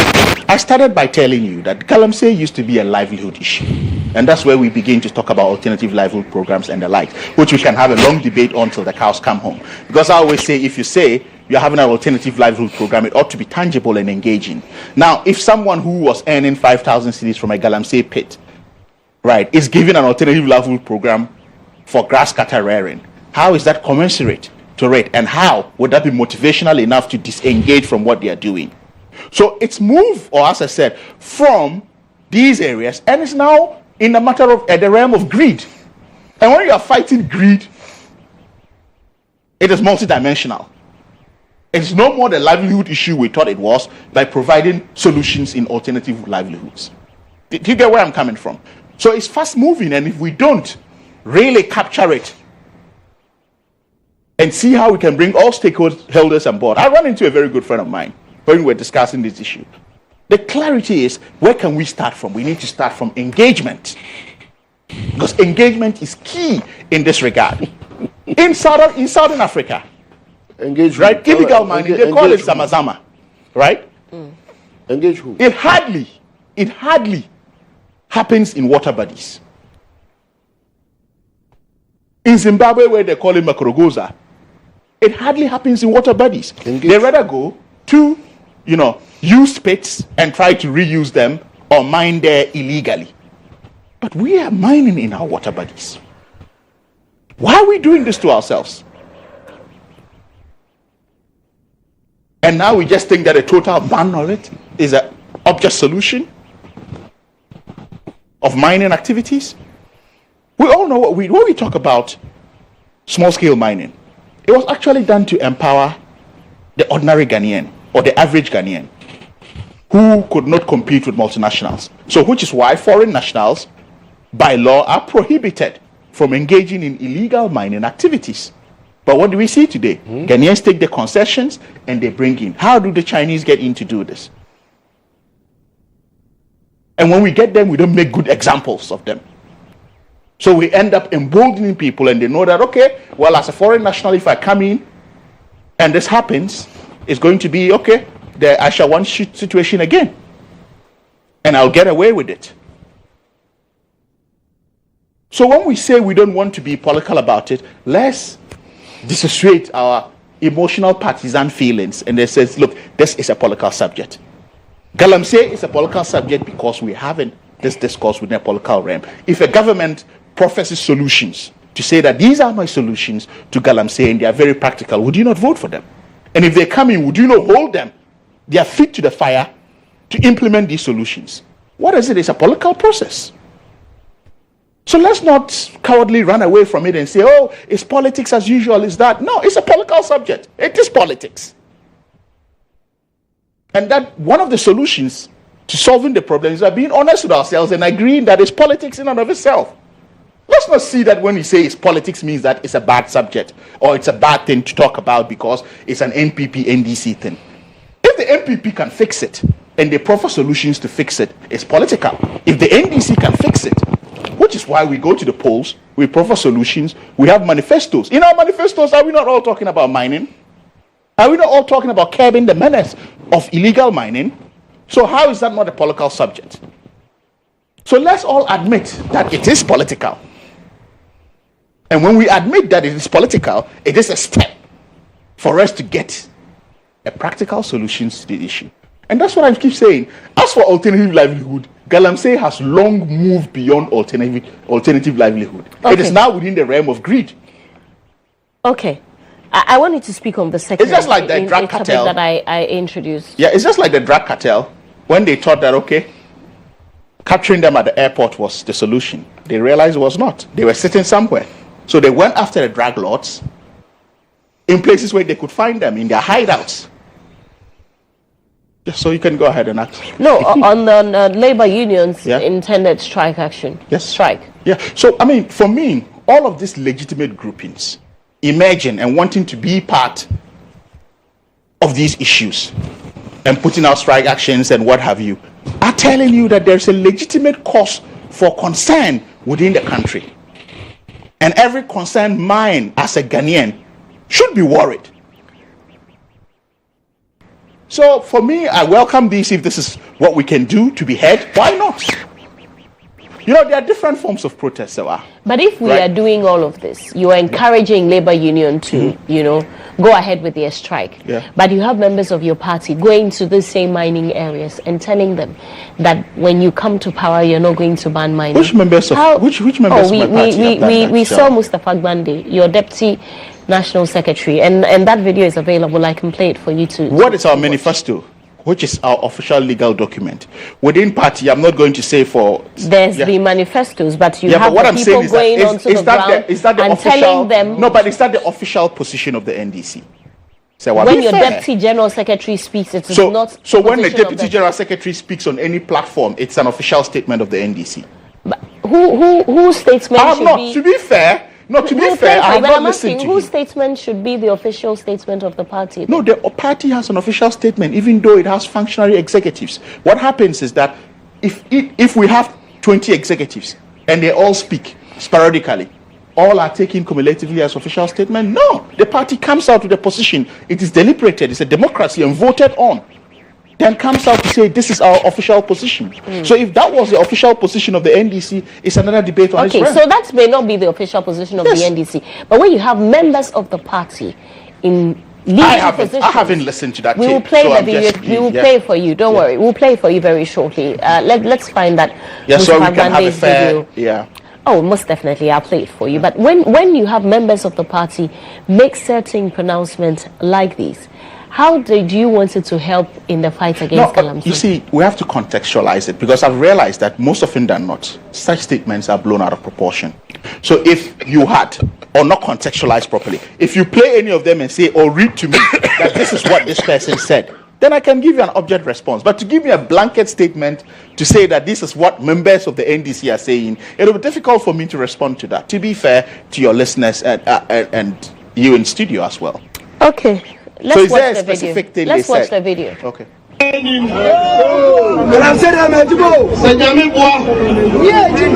NDC December 7th.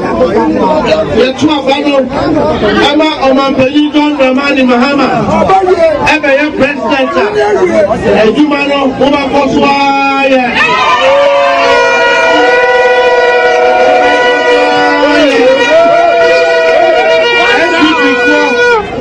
Before and I want back to Bonyaso and woman over China for and one do one go to ensure so and one say ensure and this will be cast Yema Guru and I want say ensure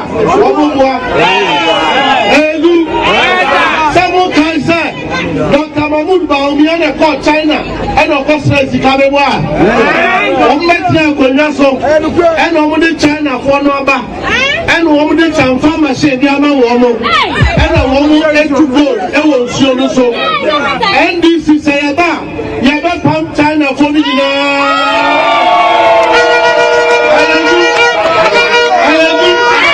Yaba Pump China for the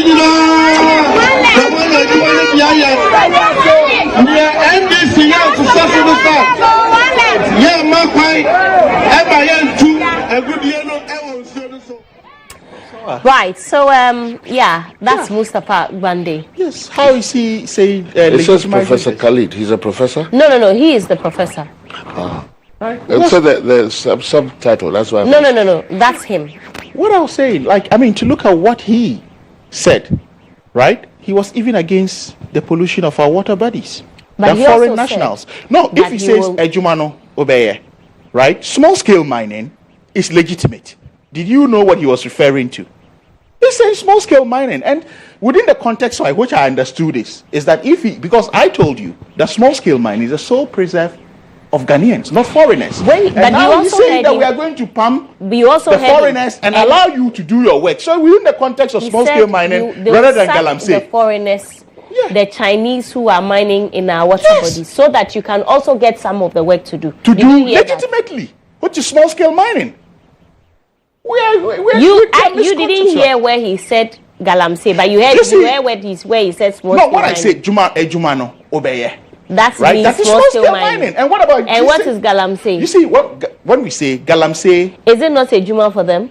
It's a Juma for them, but a Juma no Obeye. So why are you not rather going from the positive dimension of a Juma, and you rather want to go the negative way? Serwaa, let's be fair to him. Because if you are being fair and not doing politics, you will know what we are all trying to achieve. But if you say that he meant small scale mining, I'll leave you and the viewers to make their choice. But I know Bandi is a very responsible politician. Deduction of what you have said and what they have heard. I'll leave. Yeah, they will do that. Bandi is a very responsible person. I know he wouldn't go on that tangent. That's why I really wanted to listen to the video before I make any commentary, and he hasn't disappointed me. He's referring to small scale mining. Ejumano Obeye, because he tied it even to the illegal aspect of it, which is the foreigners being involved. So that context was clear. Nana? Clearly, it's a totally irresponsible statement, and yet he says it's a good one. Serwaa, this problem, if any political party, including the NPP, says that we don't have people in there who help cause the problem, then we're not honest. So, it is a matter of fact. And this gentleman is endorsing that in their party they do it and they want to encourage it. And it's not going to help us. And if this is how he's going to govern, do you want to give him power? But we have people who are governing who say that you won't. So I just made a statement that says that let's hold those people. I'm saying yes, let's hold those people. But this one, he's making it, and the professor says, I almost said good professor. The professor says, the professor says that this was a responsible statement. The professor also told you that when this gentleman speaks, he doesn't speak for the party. At a rally, when he says the NDC will, so this is the kind of government that they are offering Ghanaians, where they will come and legitimize those people to continue in the destruction that we're suffering from, for which people want to protest. This is what he's saying. Well, it's for, like you said, Serwaa, you were right, and you were right. It's for Ghanaians to see through the truth and see where the reality lies. And let's take a decision from there. As far as I'm concerned, the NDC under John Mahama has no credibility, none whatsoever, in trying to fight the menace. I've given credit to the NDC Professor Mills, which he claims I was dragging him in. I was giving credit. He says it's a drag because he doesn't want to. He doesn't want to hear anything at all that I'm saying. All he wants to hear is stuff that will suit his language, to suit his thing. What principles they operate under, only God knows. Okay. So if we don't take care of this, we need to do it the right way. As far as I'm concerned, like I said, I have no problem with the protests. I just wish they'll do it in the right places, at the right times, and they'll use the approach that will help get us towards a solution. Okay, that's what's going to be helpful. But with all of this pressure coming from organized labor, the Catholic bishops, and the rest, isn't it time that the president says something? Response and like what? Ban mining, like they're asking. You just said he was protesting against banning mining. You see, we must be careful, and I agree with him on that point. Again, I referred to Dr. Steve Mantial. He also makes the same point. We need to be careful about these things. If small-scale mining is legitimate because it is a licensed process, if the people who are doing it abuse it and now give their concessions in a manner that doesn't fit the arrangements the state has signed off. The state says, Serwaa wants a license. I've issued it to Serwaa. Then another operator comes from China or from wherever else and says, let me do it for you and I'll go into these other areas a little. Don't worry about it. Here's some money. Then we have a problem. And then if others are just even going without asking for a license and digging in other places, we have a problem. So we need to be very clear about it. Is banning per se the answer? Is it? Do you have even the resources to enforce it? Steve Mantial, I'm giving him a lot of credit, so I'd like you to check him out when we're done. He made another point that I thought about this banning thing. When you ban something, it's like marijuana. When it's banned, people are doing it and you can't control it. You catch one or two people, you think you're making progress, no progress. Even Prof here referred to the drug menace in some countries. No matter what you do, it's still going to be banned, you don't want blah, blah, blah, and they're suffering for it for decades on end. The question is, mining per se, is it an illegal process? And I say this with a bit of choke in my throat, because that's for me. If I had my way, I'd agree. But the reality on the ground is that it is a legitimate business when you go through the right process for some people. And those people have gone through the right process. They've signed on properly. Even government has issued small-scale licenses because they have given those people the authority. So they are monitorable. We can go and monitor them and their works. The illegal people, when you and I are hoping that the laws are working so we're comfortably sleeping, they go out in the night and steal. They're stealing from the state is what they are doing. And so let's take this thing properly and deal with it properly. That's all I'm asking. I'm saying let's do it properly. And that's the way to go. And when we're clear about what these good NDC Ghanaians, whether they are being Ghanaians or they are just being their NDC self, that's up to us to take a decision. This matter there's a good way of solving it. A real way of solving it. And let's take that approach. Otherwise, it's going to hurt us. Already we're suffering from it. The effects of it, we don't even know. So I put the request to you. I'll put it again. Take your cameras and your microphone. And let's go and find out. You made a point about the people and their guns. It's a serious matter. Me, I've had a gun pointed in that direction before. It's a serious matter. It's a very serious matter. And by the way, when I say take the protest there, those people with the guns, when these numbers that we're looking at from labor and all, when they go there, those people with the guns, they're cowards and will run. And I'm not saying you should go and see the sites. Why? I said I'm from. I just left neighborhoods this past weekend, and I'm saying to you that when these protesters go, they are not going to go and be violent. They are not. They're going there. I'm suggesting that their protest should be in a manner of going to the communities, have a sit down with them, have a talk with them, understand them. You tell them what you're trying to get across. Let's find this way. That's what I'm calling for. I'm not for calling for placards and things to go to those places. So that's what to call for the guns. And even then, I'm telling you, those people won't risk shooting anybody. They will risk it when you go and try and when you go on their sites and they're at work and they think that they can outnumber you. But they will not. That's me, I'm clear about. You seem to be out. All right, thank you so much, gentlemen. Yes, I do. Is there anything you want to add quickly before we go? We have to go. Apart from all of what Fredia and I have had, what I'm calling on is that there ought to be a concerted effort, regardless. I am glad that key stakeholders such as labor unions are all coming on board. There is a menace to be fought. I mean, under no circumstance whatsoever. And to reiterate, we saw Bundy even against, in all of what he was saying, against mining our water bodies.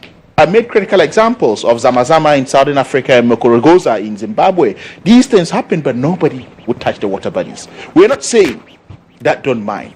We have to mine responsibly. So if we can, and as I said... But if you're against the ban on mining completely, what do you have to say to the labor union? Oh, but the point is, so when you talk about banning mining, right, completely, multinational mining firms occasionally spill. They cause environmental damages. If we shut them today, will the economy run?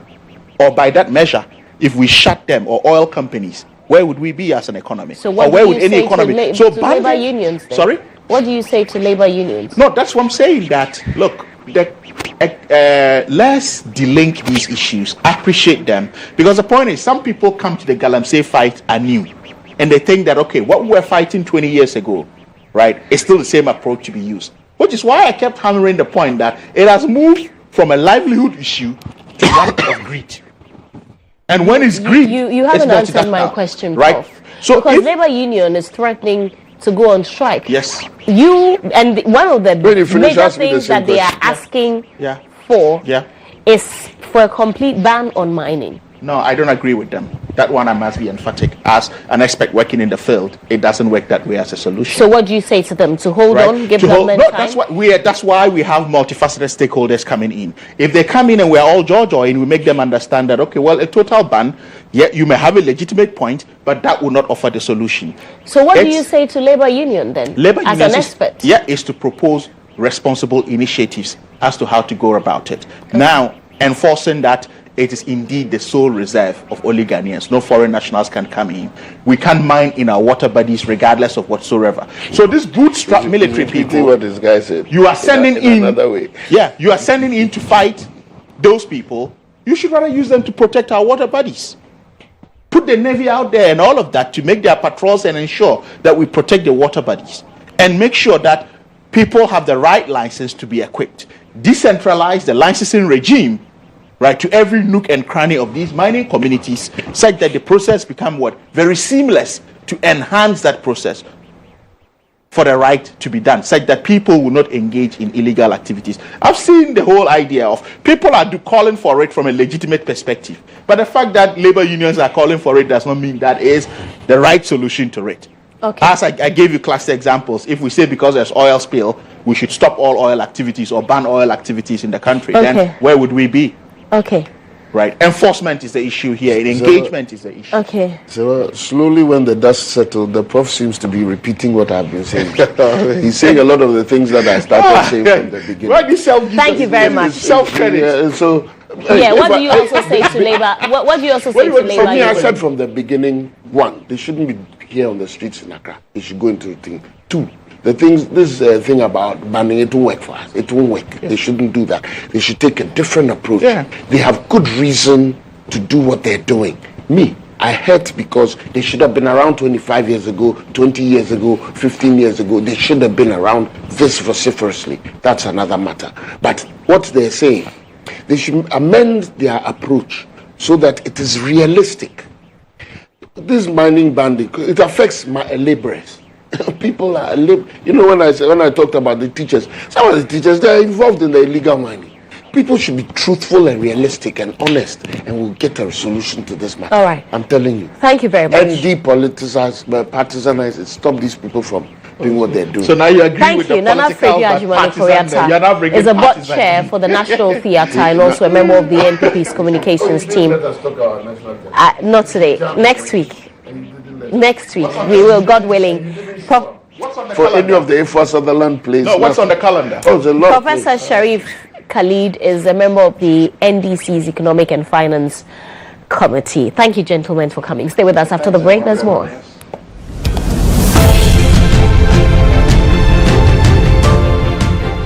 GHOne OV van has been one of the best vans I've used personally in this country. It runs a system where we are able to run on Dante to be able to do our broadcast mixed well also from this van. I've used this OB van for quite a number of big productions, i.e. 3 music awards, the late President Rollis' state funeral, Miss Africa Awards, and a number of them. My experience with the GHOne van has been the state of the art equipment they have. Personal experience is you can use it for both indoor and outdoor, all events, conferencing, like anything you need a van to work for you, GHOne provides it. My experience with the van has been very good. Why? Because it has a number of facilities that I may not get in other vans. You know, the van has a very wide bench that can accommodate all my technical crew, ICCU, switcher, graphics, CG, and all of that. And then it also has a studio, a green room studio that comes with TriCaster. So if you want somebody to do commentary on a live event, you can put that presenter who's in that studio as well and get that running. To give an experience to our audience who are also watching on TVs and online. Work with an Exo technology system which makes your video mixing with Panasonic cameras, like a lot of other stuff in terms of content you need to get also for your live broadcasts. I prefer the GHOne van to a lot of other vans I've used, or even doing my own setup on a tabletop setup, because on a production you see a number of people in the van, and so if you have a very small van, it means that it's going to be choked, and that will affect the creativity as well. The price has been discounted as well to accommodate varied budgets, and so no matter the budget you have, I understand you can have the track and do business with it. It looks huge but very affordable.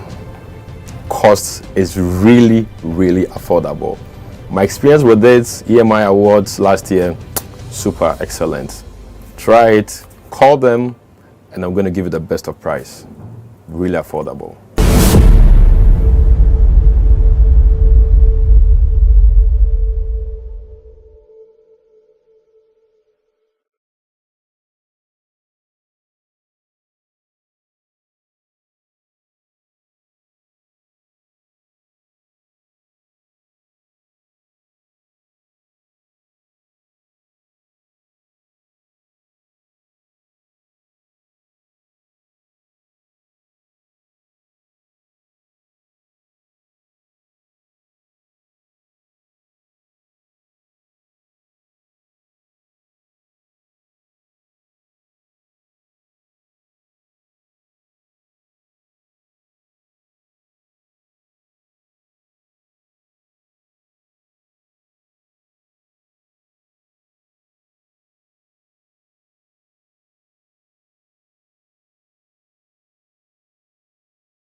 And usually they say that women are their own enemies, right? But I believe I don't buy that, story. And I know that these women with me here today certainly don't buy that idea as well. But that's why they're organizing this conference. Dr. Isokin Ibi, I hope I got that right. She's the national director of the Ontario chapter of Women Helping Women, and then of course we also have Professor Elizabeth Pedro. She's a founder, CEO, and global president of Women Helping Women. You're both welcome to the show. Is this your first time in Ghana? Second time. Your second time. Yeah. Why this initiative, Women Helping Women? Why, Prof? Yeah, the name tell you all. Women helping women. Like you said, people always say women are their own enemy. So we want to change that narrative that women should support her fellow women. Okay. So Women Helping Women is an organization that became a movement. Okay. Across the globe. Right now we are in about 22 countries. Right. Having about over 40 chapters and with over 1,000 members. It's for women to help our fellow women. Where did this originally start? This starts, when you look at history, women has played a key role in our society. Take it to the Bible, you know what Esther did in the Bible. She stand in the gap for her tribe. Mm-hmm. And so due to the value and the importance that women play in our society, they need to also channel that to our fellow women to support one another. Because when one woman is empowered, the nation is empowered. Okay. Doc, you say that you want to change the narrative, but is it because you have identified that over the years women are not supporting each other or we're not helping each other? Oh, for sure. Over the years, you actually started with that quote that women have always, or let's reframe it this way. People have always believed that women are their own enemy. Mm-hmm. But we are turning that around, that as sisters, we cannot allow that narrative to keep moving from generation to generation. So it's one thing to talk about something, it's another thing to actually move into action. So we decided to move into action, to start changing that narrative by holding one woman at a time. Okay, when did you start this movement? The movement was giving birth to officially about 3 years ago. About 3 years ago. But it has been a gift and a calling that I was born with. That you were born with. So yeah. Okay. Is this the first workshop conference that you're organizing? No. Oh, no. We were in Nigeria last year, and 220 women were trained and empowered. Okay. And not only this is a physical conference, but every month women, we meet online via Zoom, bringing different training, encouraging women to support our fellow women. When you find yourself in a position, in a place, let it be your priority to help your fellow women. Right. Yeah. Okay. Let me come to you, Doc. Yes. What is a typical workshop or conference for Women Helping Women like? What is it like? Oh, fantastic.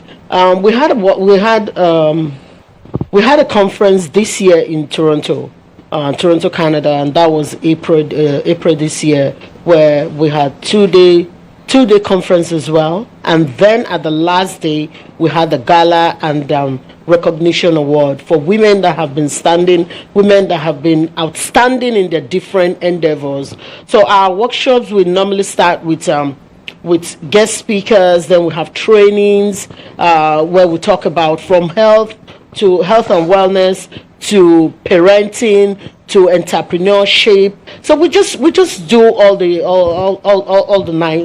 nine go all 9 ways with everything that we do during our So this year that's happening in Ghana. Where is it happening? In Ghana. Where?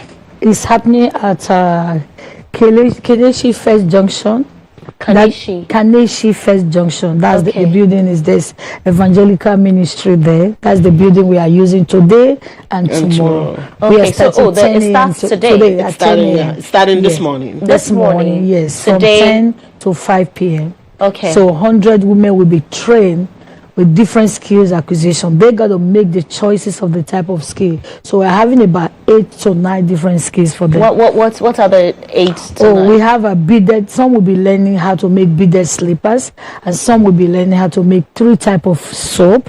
Also some drinks, and the pastries is also there. Dishwashing soap, laundry soap are there. So it's about 8 different type of skills there, and some will be learning how to do ice cream. Right. So the whole idea is to be able for the women to be financially okay.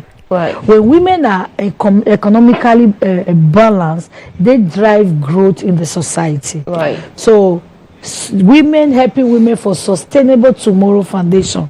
Sustainability is not giving somebody food. Sustainability is for a woman to be able to be financially independent, so they can also bring support to their family. You know, when we talk about abuse, because we also focus on domestic violence, why did that happen?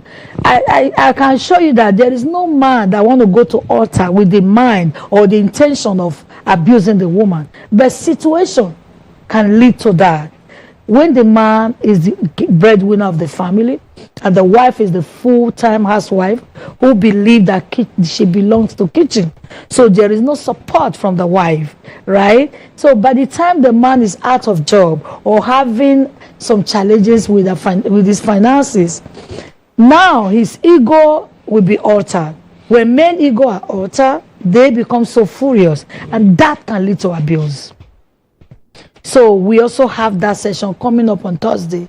And thank God in Ghana, this is the month of cancer awareness. I wasn't aware of that. Breast cancer. So we actually have some specialists from the United States, from New York, and also from here, medical doctor here, that will be speaking on breast and cervical cancer.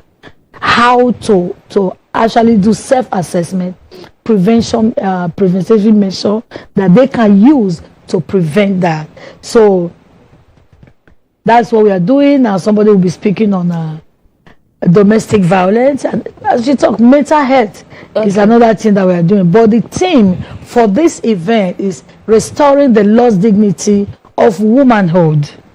That is the theme for the event. Restoring the lost dignity of womanhood. Right, from your research, the dignity of women is lost. Is that what you're picking up, or your findings have showed you?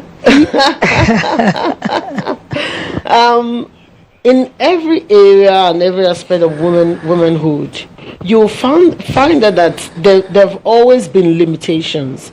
So when we use that word, we're just trying to encompass everything that woman represents. Right. But is the hope lost? No. But we are trying. The reason why we chose that theme was we want to try and restore that loss, because a lot of people feel lost, whether you want to take it or not. A lot of women feel lost, either in their homes, either in their career, either in their parenting, in every area, mental health, all the challenges. But in those areas, our work coming to Ghana is to touch on those areas and see how we can help them restore all that lost dignity and hope. Okay, so what I see a lineup of some speakers on your artwork. What went into selecting these speakers? Oh, thank you. First of all, talking about breast and cervical cancer awareness, we got to have some specialists who are people that are specialized in those areas to speak about that.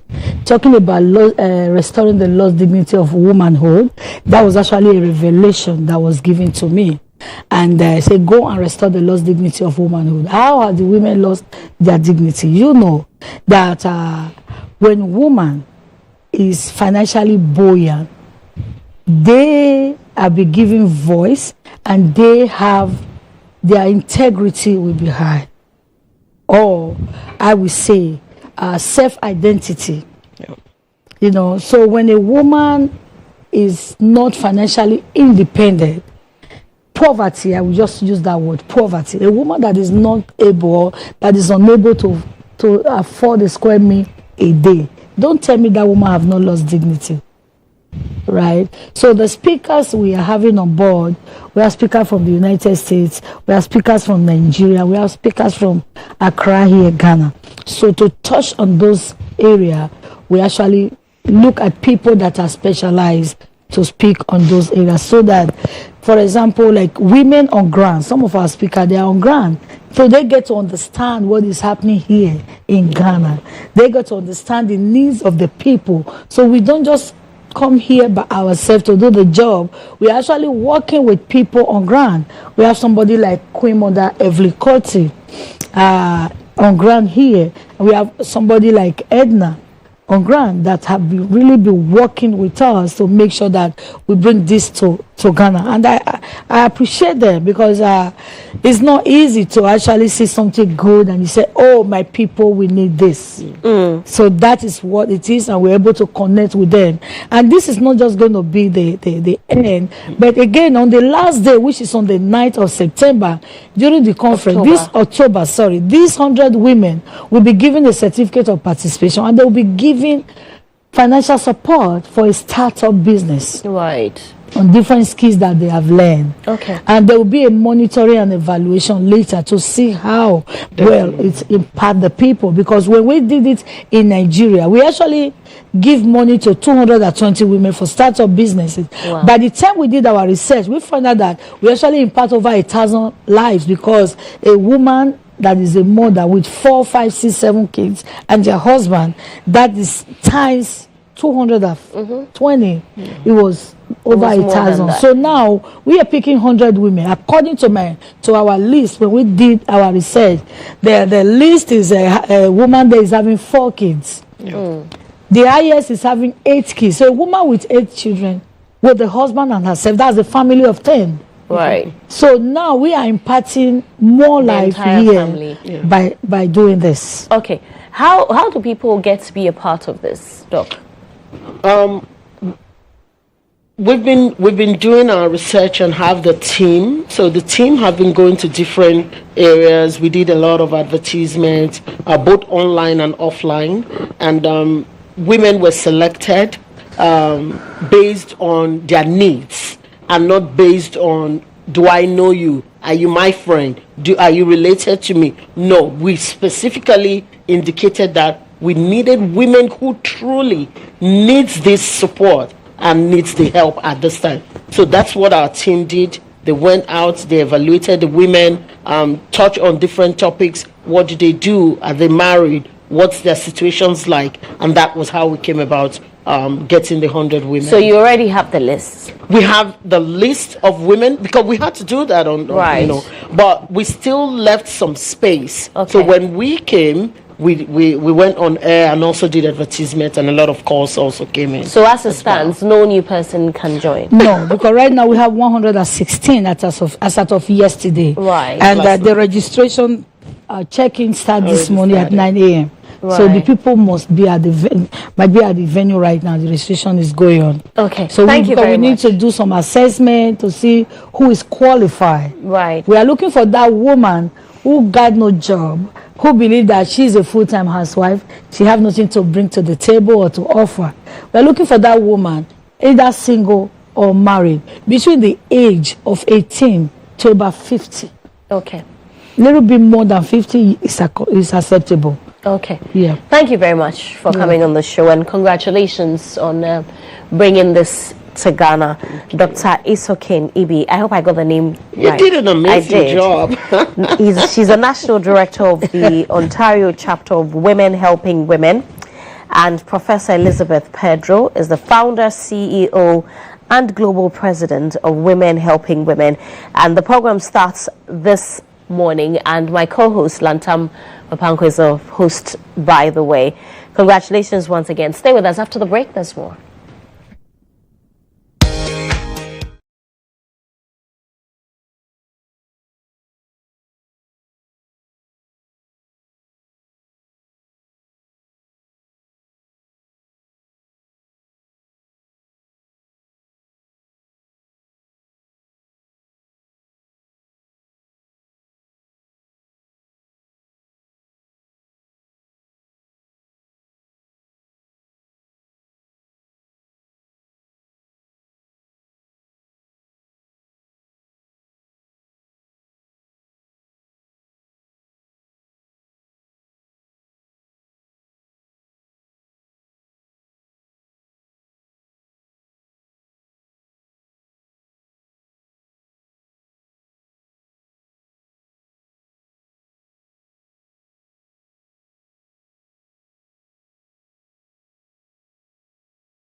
GH Today, you're on GHOne television. Thank you very much for staying tuned in to GH Today. The breakfast review has ended with my colleague Serwaa Amihere, and it's time for us to switch our attention to some other matters. We're going to get over to our Zoom connection, and we've been joined on Zoom by one of the founding members of the New Patriotic Party. He's a doctor.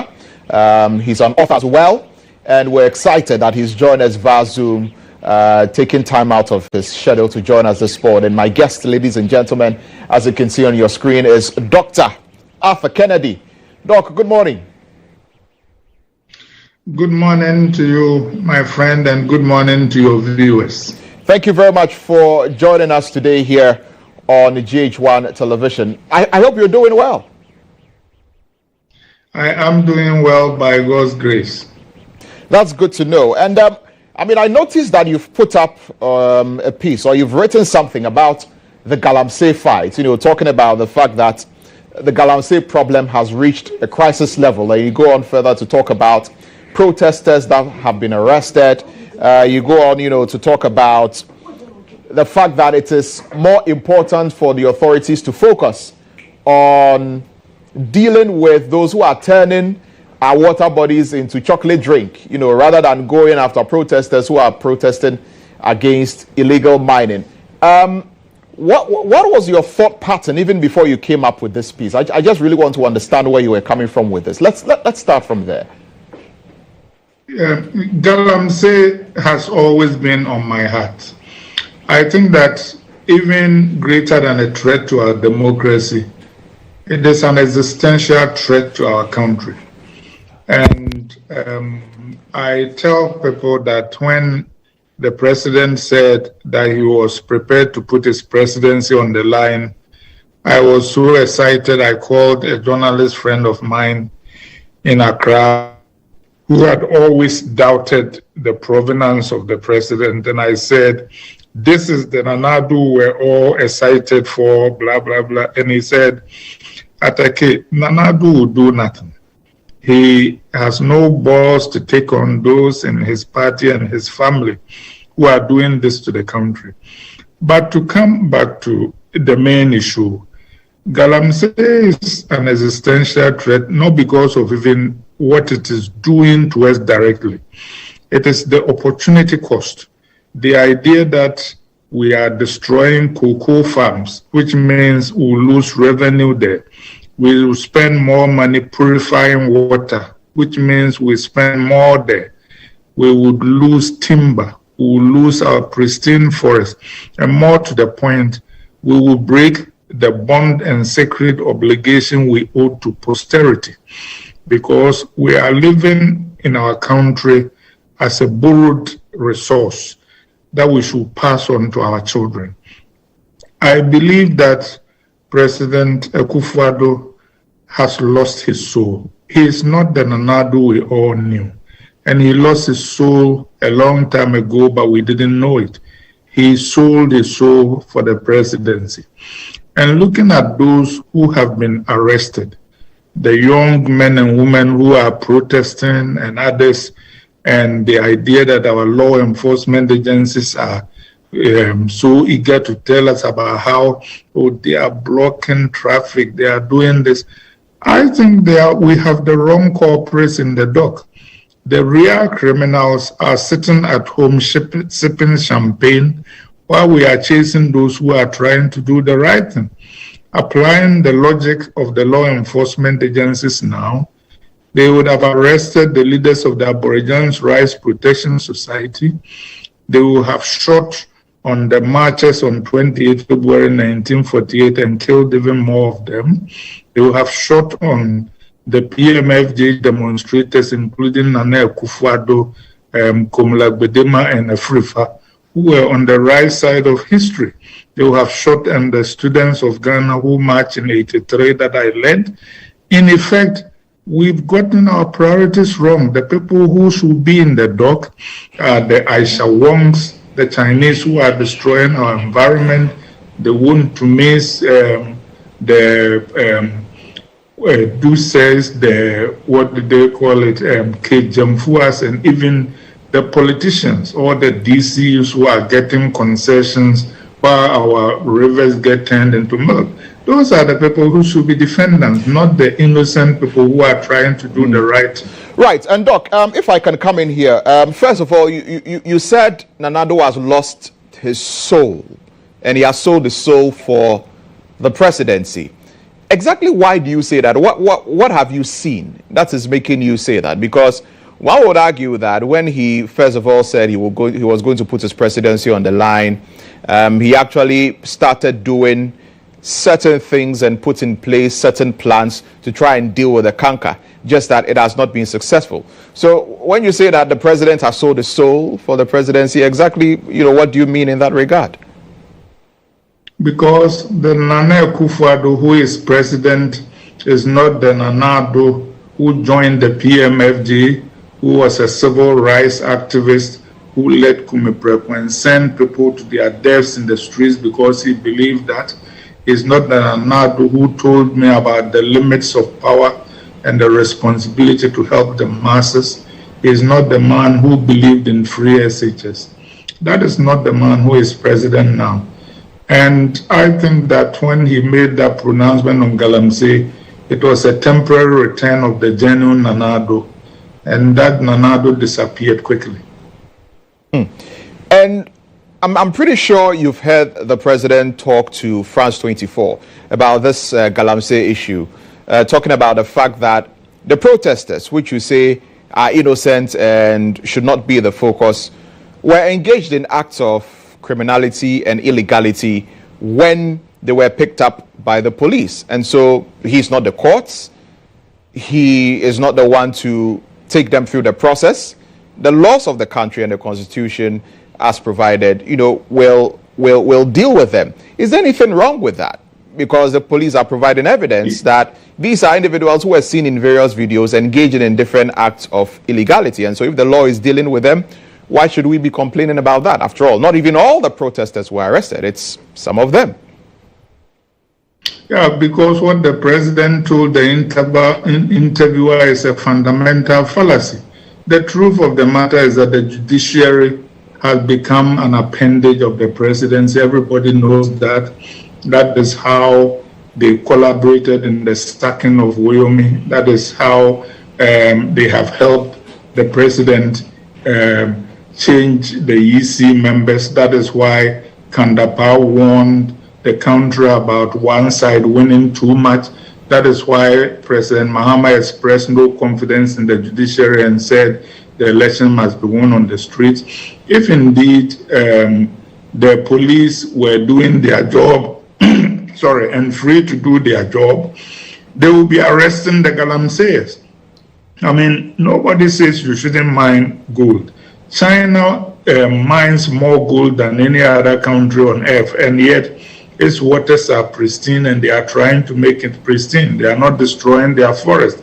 America does, Australia does, Canada does.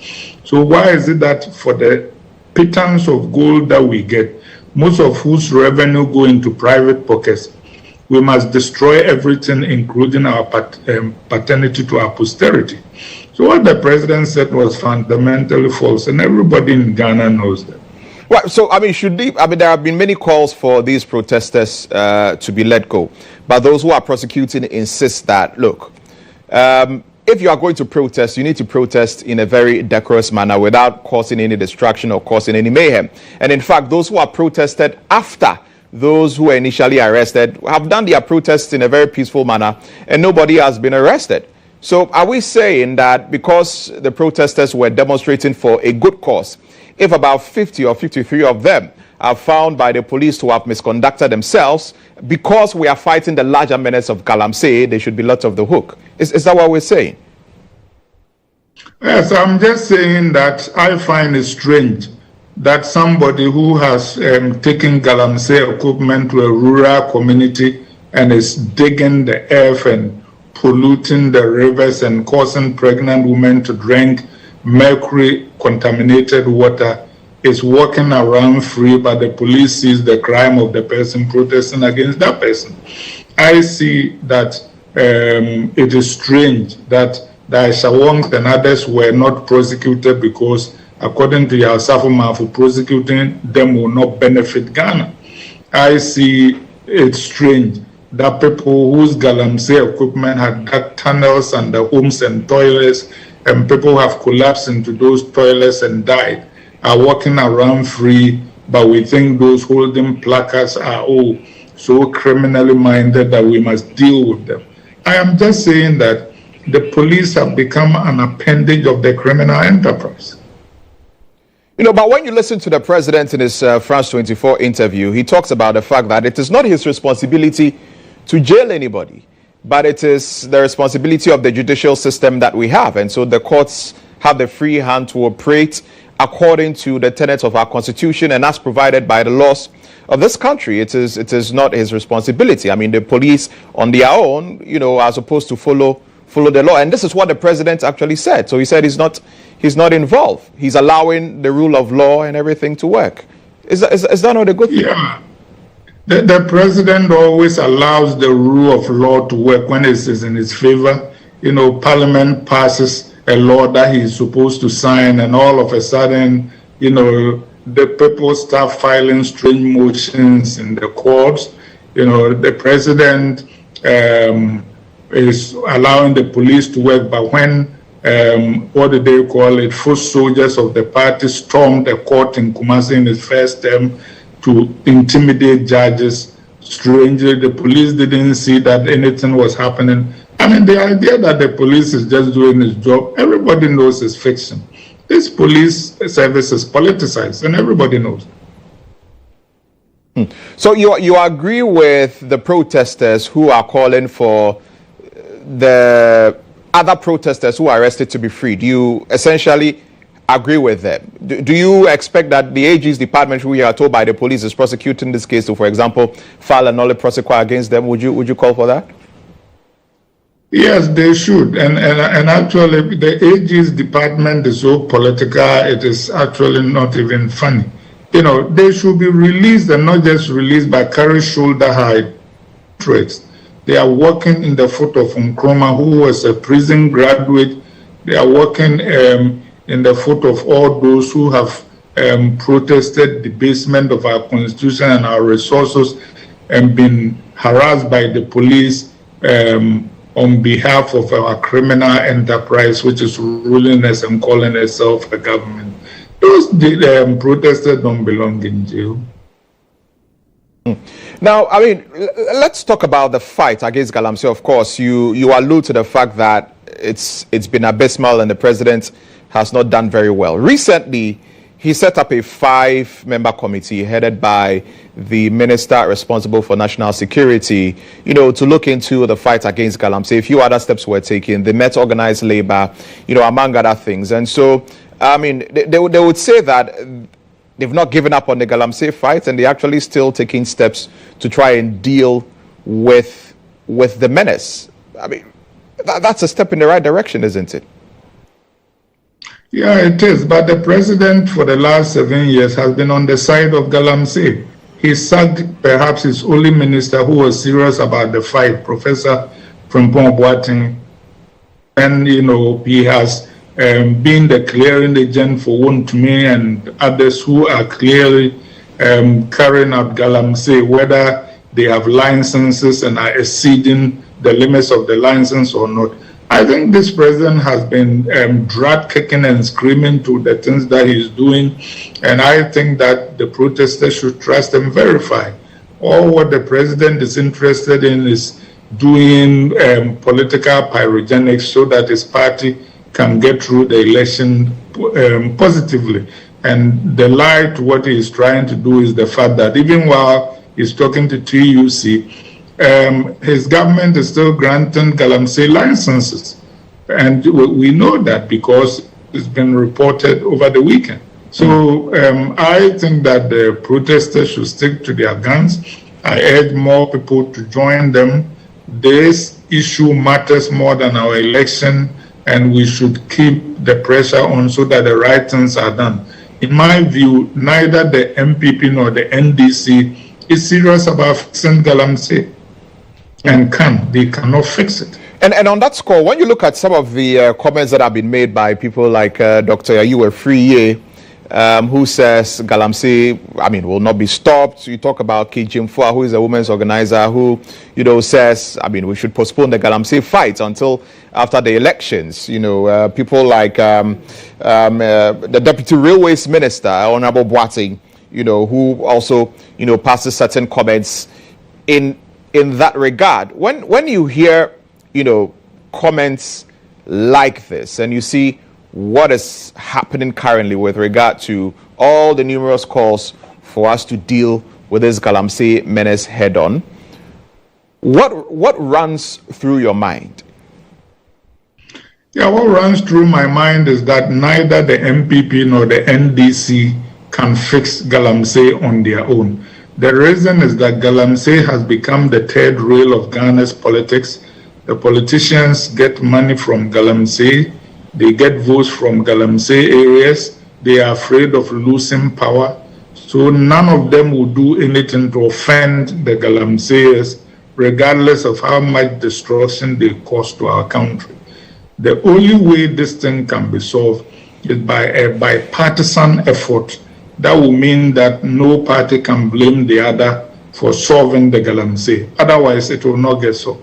When you talk about a bipartisan effort, what does that look like for you? Are we saying we're calling all members of the various political parties together, or are you looking at a parliamentary solution? When you say bipartisan, what does that look like for you?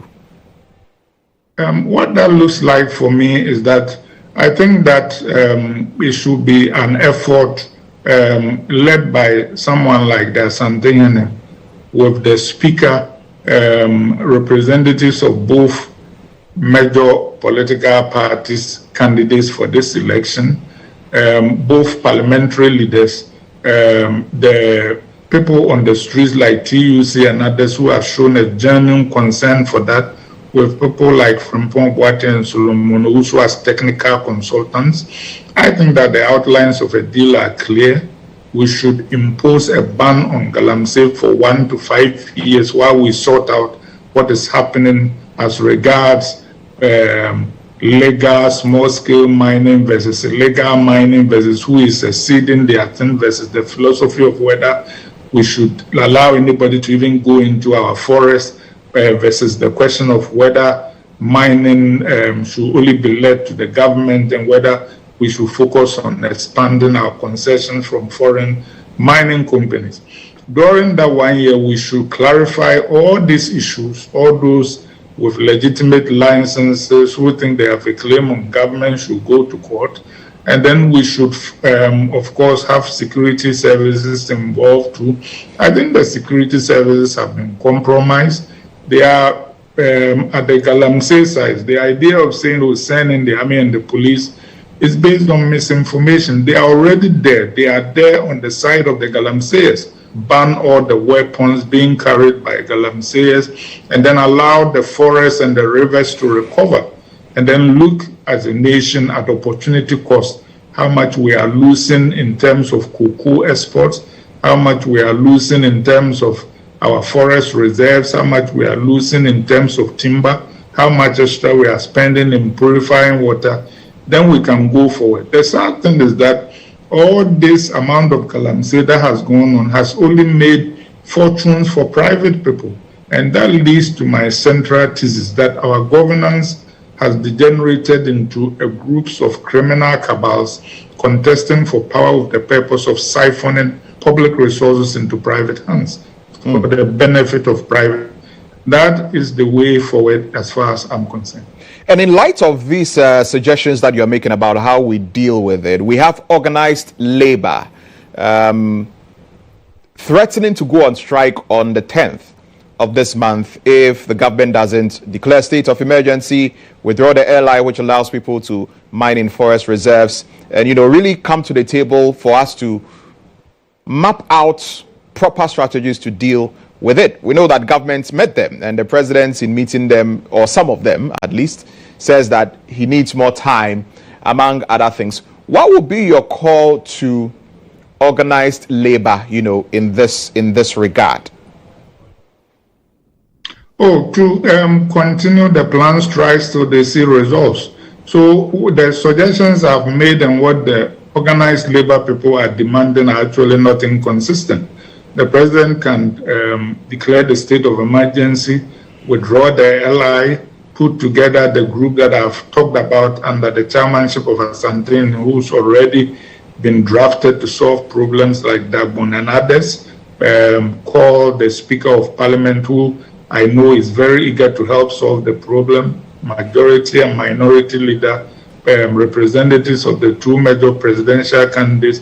And actually, I am confident that these things with goodwill can have a bipartisan agreement, but that Parliament can pass unanimously in a week. Now, I mean, there are a lot of other people who are planning protests. The Catholic Bishops' Conference are planning protests. We even heard that an association of fetish priests are also, planning some sort of protests. And in all of these people who are protesting because they see Galamsey as a very critical, issue, we have also heard rumors, which are not confirmed, by the way, that the Ghana Medical Association may pull out of, a planned strike by organized labor and all of that. You being a doctor yourself, what will be your message to organize to the Ghana Medical Association in that regard, with regard to joining organized labor to embark on a strike if it gets there? I think that they should support organized labor and provide emergency services while the strikes are going on. But fundamentally, the strikes are patriotic and nationalistic, and they should go until we deal with the menace of Galamsey. Dealing with Galamsey is not inconsistent with profitable mining. China, Australia, Canada, United States, they all do that, and their environments are still good. We are not the only country which is obligated to destroy our future in order to mine gold and other minerals. Now, in all of this too, we've seen people like GHOne, who is the Minister for Works and Housing, in his constituency say that for his constituency, they are not going to allow anybody to pollute water bodies or to mine and destroy any water bodies and what have you. And if anybody wanted to mine, then they should do it responsibly. That's sort of in sharp contrast to what some of his other compatriots within the party and within government, have been saying. What are your thoughts on that posture? And would you say that should be the posturing of a lot of the people within the government moving forward? This has gone beyond the remit of individual ministers making pronouncements. This should be a national policy enforced nationally with the full force of the police and military behind them. It shouldn't be pockets of we won't allow it, because it would degenerate into Galamsey as usual. Right. So, I mean, Doc, moving forward, what lessons would you say the government can draw from the fight against Galamsey that they started, where we spent over 300 million, and I mean, it's resulted in nothing. It's cost 90.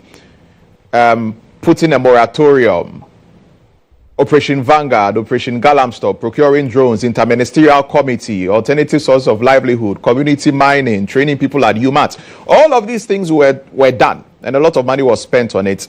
And this is where we are. Moving forward, also juxtaposing that to the suggestions that you've made about how we should deal with it, what lessons should we be taking, or should the government be taking from that moving forward, so that we can properly deal with this Galamsey? Finally.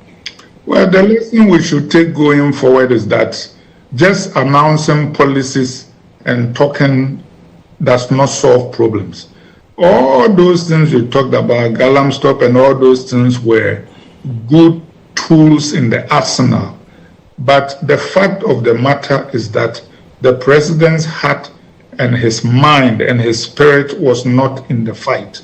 So even around his cabinet table, the cabinet people read his body language, and a lot of the other members of the interministerial committee stopped attending meetings.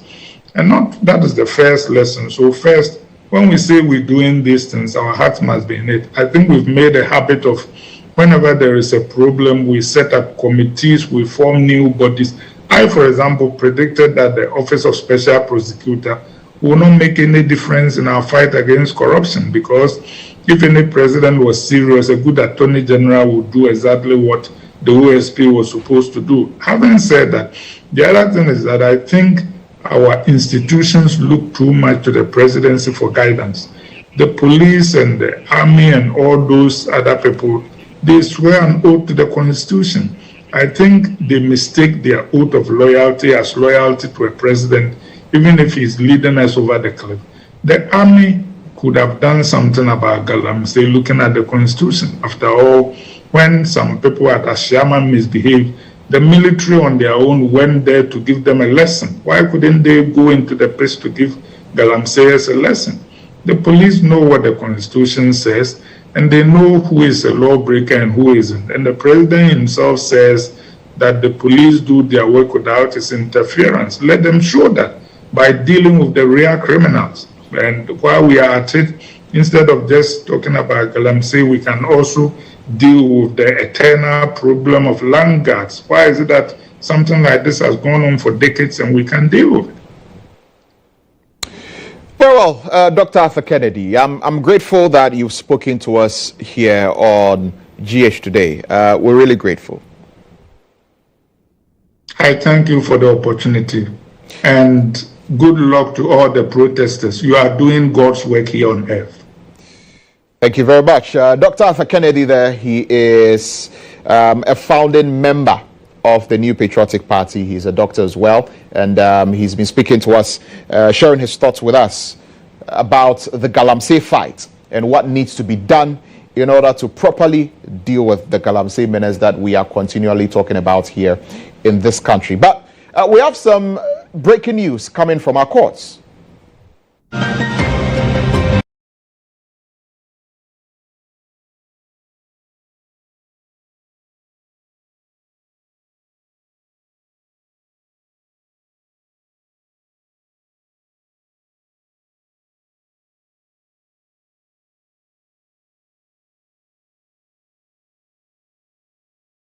Right, so news that is just coming in is that Ama Governor, who is one of the protesters who was remanded for 2 weeks into prison custody. We know that some protesters were arrested, and we've just been talking about this, and they were denied bail. Now, the news that is coming in is that Ama Governor and 8 others who were involved in the Stop Galamsey Now protest have been granted bail, 70,000 Ghana cedi bail each by an Accra High Court, right? Their remand was supposed to end tomorrow, but today we know that bail applications were made in the High Court. Mutala Inusa is our legal affairs correspondent. He's joining us via Zoom to give us an update on this. Mutala, welcome to GH today once again. I can see that you are the court complex, the High Court. Tell us what's been happening with regard to news that we're hearing that some of the protesters have been granted bail. Well, Lantam, good news for Ama Governor Elom Abibio Esquire and some 8 others. What is clear is that the High Court in Accra, presided over by Justice Comfort Tasiame, has found merit in their application for bail. And the court, after listening to their parties, in fact, prosecution has opposed to the grant of bail, but the court said the application will succeed. Subsequently, the accused persons, Ama Governor and 8 others, are granted bail, and some was 70,000 Ghana cedi, 2 sureties each. And the sureties, the court said, should provide their Ghana card to the registry of the court. They are also to provide the digital addresses to the registry of the court and report to the police once every week until the final determination of the case. So that is good news for some of the protesters. In fact, another set, which involved Oliver Parker Bomawo and Felicity Nelson, are currently being heard by another High Court. But Lantam, let me give you another breaking news here. And the breaking news is that Mr. Bernard Mona, the PNC presidential candidate who was disqualified by the EC, has appeared in court for the first time. And let me show you visuals of what is happening here as we speak in relation to this very case. Bernard Mona and some others and his party members have appeared here at the High Court. And what is clear, or what is happening, is that the High Court has adjourned the matter to 15th of October. Now, Mr. Bernard Mona is here. let me just engage Mr. Benambona for 1 minute and for him to share with us what exactly the court has been saying in relation to this case. You are welcome to GH today. You have appeared in court today. What has the court been telling you? Well, the C is, as usual, engaged in some gymnastics, theatric, and some delays. A case that they were served on the 2nd of September. They this morning are now filing their affidavits, their response to the affidavits. And therefore, the judge had no option than to agree that we should have a later date for the hearing. The court certainly has settled on the 16th of October, having considered all the issues before it. We are confident that the 16th of October will give us the justice that we deserve, so that we'll be back on the ballot to allow the people to choose the president that they want to choose. All right. And so there's nothing much to say. As you know, this is that issue that is talking about people not being respecters of the law. And they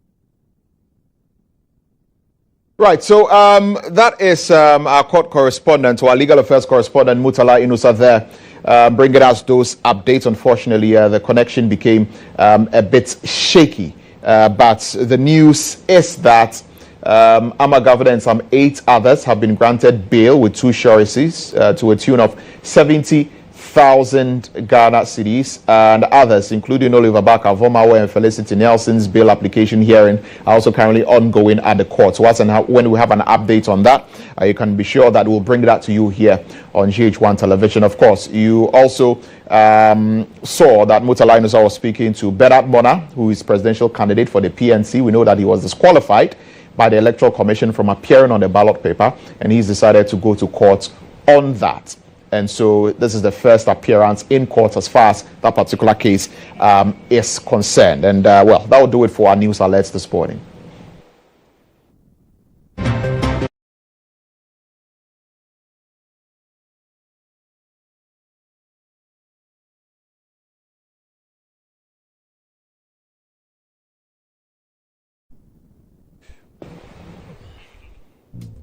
Well, so right before we wrap up GH today, we want to say a big happy birthday to Ghana's Vice President, Alhaji Dr. Mahmoud Bawumia, on his special day. It's his birthday today, and so we want to wish him a very big happy birthday. All of us here at the EIB network, and I'm pretty sure everybody else who is minded and is excited about Alhaji Dr. Mahmoud Bawumia, I would want to wish him very well. He is the Vice President of the country. He is working for the country, so we continue to pray that God gives him the wisdom to continue to perform his duties as Vice President of the Republic of Ghana. So, Alhaji Dr. Mahmoud Bawumia, happy birthday to you.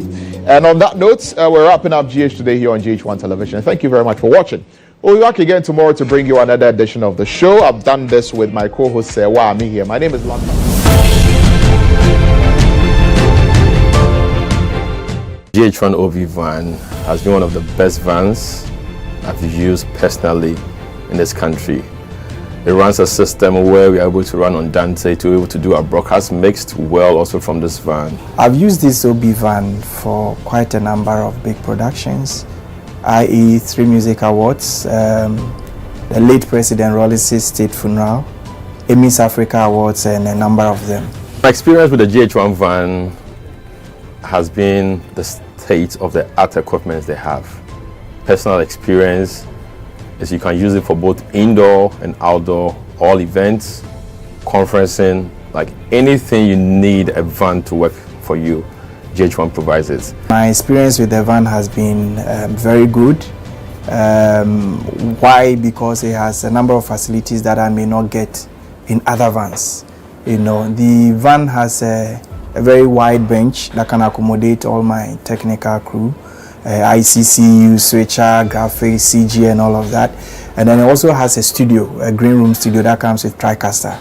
So if you want somebody to do commentary on a live event, you can put that presenter who's in that studio as well and get that running. To give an experience to our audience who are also watching on TVs and online.